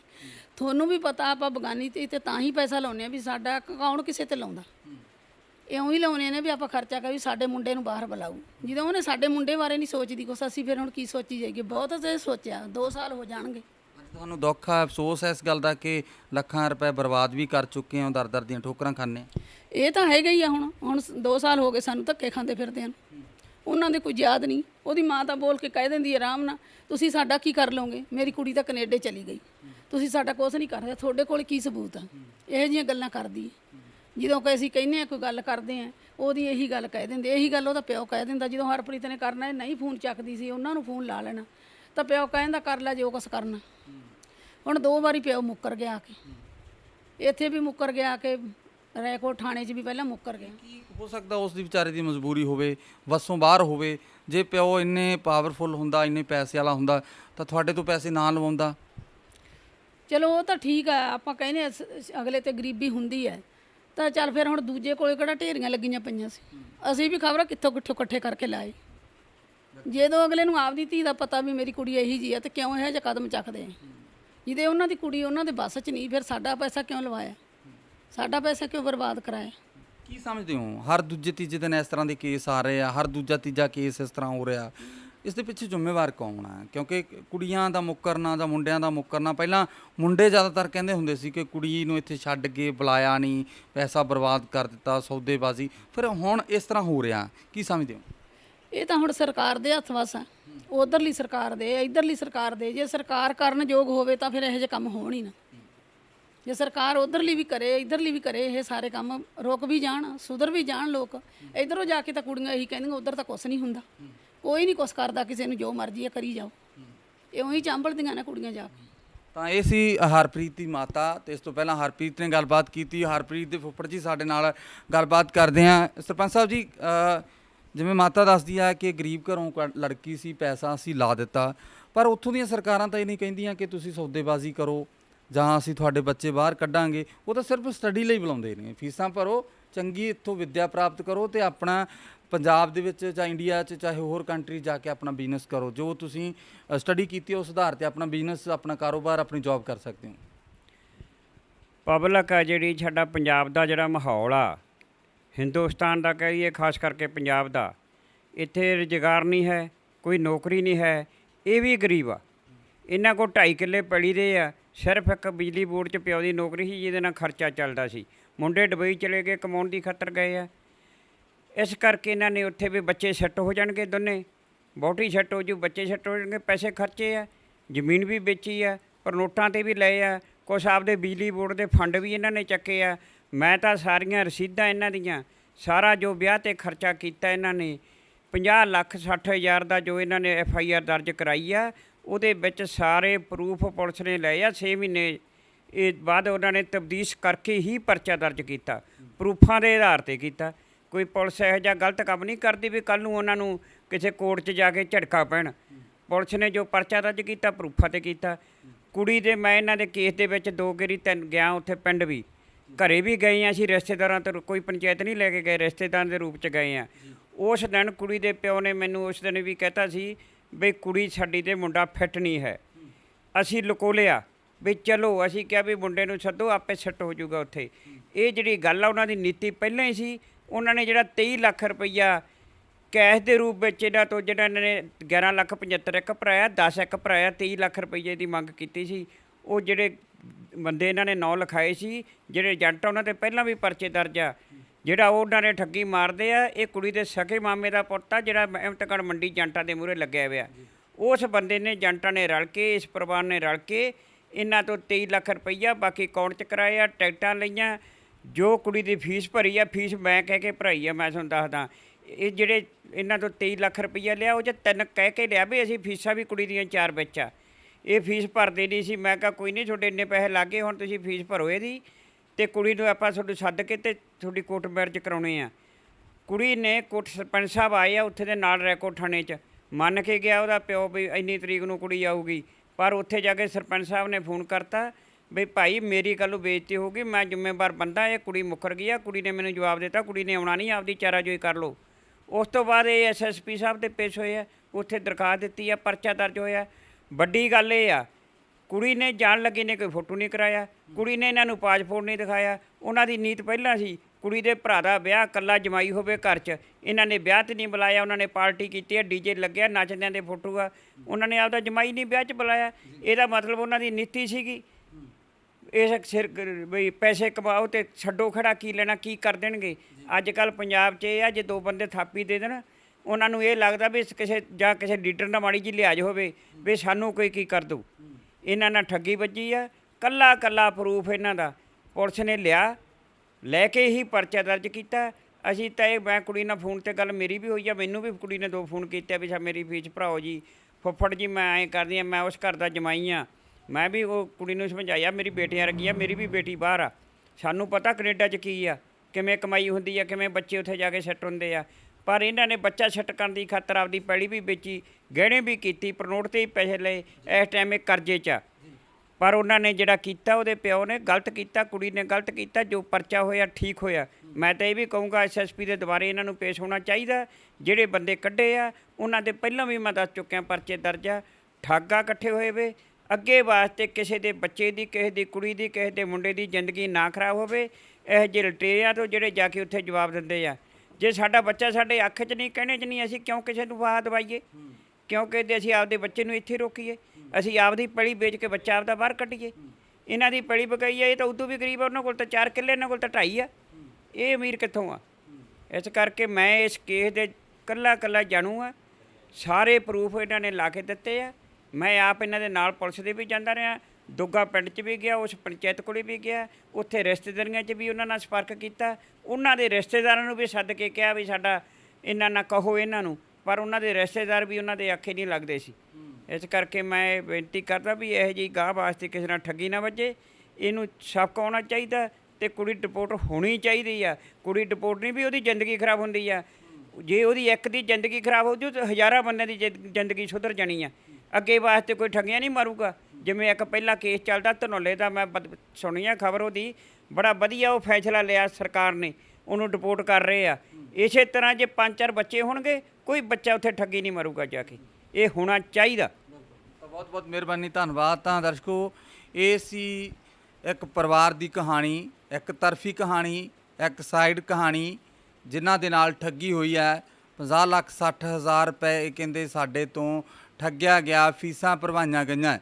ਉਸੇ ਦੇ ਆਧਾਰ ਤੇ ਇਹਨਾਂ ਨੇ ਕੰਪਲੇਂਟ ਥਾਣੇ ਦਰਜ ਕਰਵਾਈ ਹੈ। ਬੜੀ ਜਾਂਚ ਪੜਤਾਲ ਚੱਲੀ ਹੈ। 5-6 ਮਹੀਨੇ ਤੋਂ ਬਾਅਦ ਜਿਹੜਾ ਲੜਕੀ ਤੇ ਲੜਕੀ ਦੇ ਪਰਿਵਾਰ ਤੇ ਮਾਮਲਾ ਦਰਜ ਹੋਇਆ। ਇਹ ਕਹਿੰਦੇ ਕਿ 5 ਜਾਣਿਆਂ ਨੂੰ ਉਸ ਪਰਚੇ ਦੇ ਵਿੱਚੋਂ ਬਾਹਰ ਰੱਖਿਆ ਗਿਆ। ਮੰਗ ਕਰ ਰਹੇ ਨੇ ਕਿ ਉਹਨਾਂ 5 ਲੋਕਾਂ ਤੇ ਮਾਮਲਾ ਦਰਜ ਹੋਣਾ ਚਾਹੀਦਾ ਹੈ, ਲੜਕੀ ਡਿਪੋਰਟ ਹੋਣੀ ਚਾਹੀਦੀ ਹੈ, ਸਾਡੇ ਪੈਸੇ ਵਾਪਸ ਹੋਣੇ ਚਾਹੀਦੇ ਆ। ਪਰ ਅਸੀਂ ਉਸ ਲੜਕੀ ਨੂੰ, ਜਸਪ੍ਰੀਤ ਕੌਰ ਨੂੰ, ਅਪੀਲ ਜ਼ਰੂਰ ਕਰਾਂਗੇ ਕਿ ਜੇਕਰ ਉਹ ਆਪਣਾ ਪੱਖ ਦੇਣਾ ਚਾਹੁੰਦੇ ਆ ਤਾਂ ਸਾਡੇ ਨਾਲ ਸੰਪਰਕ ਜ਼ਰੂਰ ਕਰਨ, ਜਾਂ ਉਸ ਲੜਕੀ ਦਾ ਪੇਕਾ ਪਰਿਵਾਰ ਯਾਨੀ ਕਿ ਹਰਪ੍ਰੀਤ ਸਿੰਘ ਦਾ ਸਹੁਰਾ ਪਰਿਵਾਰ ਸਾਡੇ ਨਾਲ ਕੋਈ ਸੰਪਰਕ ਕਰਕੇ ਆਪਣਾ ਪੱਖ ਦੇਣਾ ਚਾਹੁੰਦੇ ਹੋਣ ਤਾਂ ਸਾਡੇ ਨਾਲ ਸੰਪਰਕ ਜ਼ਰੂਰ ਕਰਨ। ਸਾਡਾ ਨੰਬਰ ਨੋਟ ਕਰਨ, 97802057, 97802057 ਤੇ ਸਾਡੇ ਨਾਲ ਸੰਪਰਕ ਕਰਕੇ ਆਪਣਾ ਪੱਖ ਦੇ ਸਕਦੇ ਆ। ਔਰ ਲੜਕੀ ਨੂੰ ਵੀ ਇਹ ਗੱਲ ਜ਼ਰੂਰ ਸੋਚਣੀ ਚਾਹੀਦੀ ਹੈ ਕਿ ਜੇਕਰ ਇਸ ਪਰਿਵਾਰ ਨੇ ਲੱਖਾਂ ਰੁਪਏ ਲਾਏ ਨੇ, ਵੱਡੀਆਂ ਆਸਾਂ ਤੇ ਉਮੀਦਾਂ ਦੇ ਨਾਲ ਲਾਏ ਨੇ ਕਿ ਦੋਨੇ ਪਰਿਵਾਰ ਖੁਸ਼ ਰਹਿਣ, ਸੌਖੇ ਰਹਿਣ, ਇਕੱਠੇ ਰਹਿਣ, ਦੋਨੇ ਪਰਿਵਾਰਾਂ ਦੀਆਂ ਆਸਾਂ ਪੂਰੀਆਂ ਹੋਣ। ਇਸ ਪਰਿਵਾਰ ਨੇ ਬੜੀ ਸੋਚ ਸਮਝ ਕੇ ਪੈਸੇ ਲਾਏ, ਇਕੱਠੇ ਕਰਕੇ ਪੈਸੇ ਲਾਏ, ਆਪਣੀ ਜ਼ਮੀਨ ਵੇਚ ਕੇ ਪੈਸੇ ਲਾਏ, ਉਸ ਲੜਕੀ ਦੀਆਂ ਆਸਾਂ ਪੂਰੀਆਂ ਕੀਤੀਆਂ। ਉਸ ਲੜਕੀ ਦੇ ਜੋ ਸੁਪਨੇ ਸੀ ਵਿਦੇਸ਼ ਜਾਣ ਦੇ, ਉਸ ਨੂੰ ਵਿਦੇਸ਼ ਜ਼ਰੂਰ ਭੇਜਿਆ। ਪਰ ਜਦੋਂ ਇਹਨਾਂ ਦੇ ਜਾਣ ਦੀ ਵਾਰੀ ਆਈ, ਬੇਸ਼ੱਕ ਬਹੁਤ ਸਾਰੇ ਲੋਕ ਇਹ ਗੱਲ ਕਹਿੰਦੇ ਨੇ ਕਿ ਇਹ ਸੌਦੇਬਾਜ਼ੀ ਨਹੀਂ ਕਰਨੀ ਚਾਹੀਦੀ। ਇਹ ਕਿਤੇ ਵੀ ਨਹੀਂ ਲਿਖਿਆ ਕਿ ਜੋ ਲੜਕੀਆਂ ਵਿਦੇਸ਼ ਪੜ੍ਹਨ ਜਾਂਦੀਆਂ ਜਾਂ ਲੜਕੇ ਵਿਦੇਸ਼ ਪੜ੍ਹਨ ਜਾਂਦੇ ਆ, ਉਹ ਆਪਣੇ ਪਤੀ ਜਾਂ ਪਤਨੀ ਨੂੰ ਬੁਲਾ ਸਕਦੇ ਆ। ਉਹ ਕਹਿੰਦੇ ਨੇ ਕਿ ਉੱਥੇ ਸਿਰਫ ਬੱਚੇ ਪੜ੍ਹਾਈ ਵਾਸਤੇ ਜਾਂਦੇ ਨੇ। ਉੱਥੋਂ ਦਾ ਕਾਨੂੰਨ, ਉੱਥੋਂ ਦਾ ਲਾ ਇਹ ਨਹੀਂ ਕਹਿੰਦਾ ਕਿ ਕੋਈ ਆਪਣਾ ਪਿੱਛੇ ਪਰਿਵਾਰ ਨੂੰ ਬੁਲਾਓ ਜਾਂ ਆਪਣੇ ਪਤੀ ਪਤਨੀ ਨੂੰ ਬੁਲਾਓ, ਬੱਚੇ ਆਉਣ, ਸਟੱਡੀ ਕਰਨ ਤੇ ਵਾਪਸ ਆਪਣੇ ਜਾ ਕੇ ਬਿਜ਼ਨਸ ਕਰਨ ਜਾਂ ਜੌਬ ਕਰਨ। ਪਰ ਜੇ ਸਾਡੇ ਪੰਜਾਬ ਦੇ ਵਿੱਚ, ਸਾਡੇ ਦੇਸ਼ ਦੇ ਵਿੱਚ ਇੱਥੇ ਕੋਈ ਚੰਗਾ ਕਾਰੋਬਾਰ ਹੁੰਦਾ ਜਾਂ ਕੋਈ ਚੰਗੀ ਨੌਕਰੀ ਹੁੰਦੀ ਤੇ ਸਾਡੇ ਬੱਚਿਆਂ ਨੂੰ ਲੱਖਾਂ ਰੁਪਏ ਲਾ ਕੇ ਵਿਦੇਸ਼ਾਂ ਨੂੰ ਨਹੀਂ ਜਾਣਾ ਪੈਣਾ ਸੀ। ਇਸ ਕਰਕੇ ਸਾਡੇ ਬੱਚੇ ਮਜਬੂਰੀ ਵਸ ਵਿਦੇਸ਼ਾਂ ਨੂੰ ਜਾ ਰਹੇ ਆ। ਉਸ ਲੜਕੀ ਨੂੰ ਵੀ ਜ਼ਰੂਰ ਸੋਚਣਾ ਚਾਹੀਦਾ ਕਿ ਜੇਕਰ ਅੱਜ ਇਹ ਪਰਿਵਾਰ ਵੱਡੀ ਉਲਝਣਾ 'ਚ ਹੈ, ਵੱਡੀ ਸਮੱਸਿਆ 'ਚ ਹੈ, ਅੱਜ ਪਰਿਵਾਰ ਬੜੇ ਸੋਗ ਦੇ ਵਿੱਚ ਹੈ, ਅੱਜ ਦੁਬਿਧਾ ਦੇ ਵਿੱਚ ਹੈ ਪਰਿਵਾਰ, ਗਮਗੀਨ ਮਾਹੌਲ ਦੇ ਵਿੱਚ ਹੈ ਪਰਿਵਾਰ, ਅੱਜ ਲੱਖਾਂ ਰੁਪਏ ਲਾ ਕੇ ਆਪਣੇ ਬੱਚੇ ਨੂੰ ਇੱਥੇ ਬਿਠਾਈ ਬੈਠਾ, ਆਪਣੀ ਜ਼ਮੀਨ ਵੀ ਵੇਚੀ ਬੈਠਾ, ਤਾਂ ਉੱਥੇ ਲੜਕੀ ਨੂੰ ਵੀ ਜ਼ਰੂਰ ਸੋਚਣਾ ਚਾਹੀਦਾ। ਜੇਕਰ ਇਹ ਪਰਿਵਾਰ ਉਲਝਣ ਦੇ ਵਿੱਚ ਹੈ ਤਾਂ ਲੜਕੀ ਨੂੰ ਵੀ ਵੱਡੀਆਂ ਉਲਝਣਾਂ ਪੈ ਸਕਦੀਆਂ, ਸਮੱਸਿਆਵਾਂ ਖੜੀਆਂ ਹੋ ਸਕਦੀਆਂ, ਕਿਉਂਕਿ ਪੰਜਾਬ ਦੇ ਵਿੱਚ ਪੰਜਾਬ ਪੁਲਿਸ ਨੇ ਉਸ ਲੜਕੀ 'ਤੇ ਮਾਮਲਾ ਦਰਜ ਕਰ ਦਿੱਤਾ ਹੈ ਤੇ ਆਉਣ ਵਾਲੇ ਸਮੇਂ 'ਚ ਅੱਗੇ ਇਸ ਮਾਮਲੇ 'ਚ ਕੀ ਕਾਰਵਾਈ ਹੁੰਦੀ ਹੈ ਇਹ ਆਉਣ ਵਾਲਾ ਸਮਾਂ ਹੀ ਦੱਸੇਗਾ। ਸੋ ਅੱਜ ਲਈ ਬਸ ਇੰਨਾ ਹੀ। ਮੈਨੂੰ ਤੇ ਮੇਰੇ ਸਹਿਯੋਗੀ ਸਵਰਨਜੀਤ ਸਿੰਘ ਘੋਲੀਆ ਨੂੰ ਦਿਓ ਇਜਾਜ਼ਤ। ਤੁਸੀਂ ਦੇਖਦੇ ਰਹੋ ਹਮਦਰਦ TV। ਧੰਨਵਾਦ।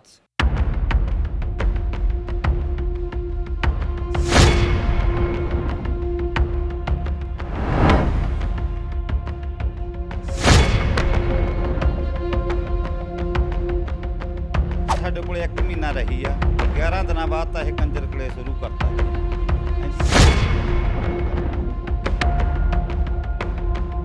ਇੱਕ ਵਾਰੀ ਤਾਂ ਜੋ ਮੇਰਾ ਸਾਲਾ ਮੇਰੇ ਛੁੱਟੀ ਚੱਕ ਕੇ ਮੈਨੂੰ ਕੁੱਟਣ ਨੂੰ ਵੀ ਤਿਆਰ ਹੋ ਗਿਆ ਸੀ। ਕਹਿੰਦੇ ਅਸੀਂ ਇੱਥੇ ਬੰਦੇ ਸਾਦੇ। ਫੀਸ ਭਰਾਉਣ ਤੋਂ ਬਾਅਦ ਤਾਂ ਇਹ ਜਾਣੀ ਕਿ ਬਹੁਤ ਜ਼ਿਆਦਾ, ਬਿਲਕੁਲ ਹੀ ਫੋਨ ਬੰਦ ਕਰਤਾ।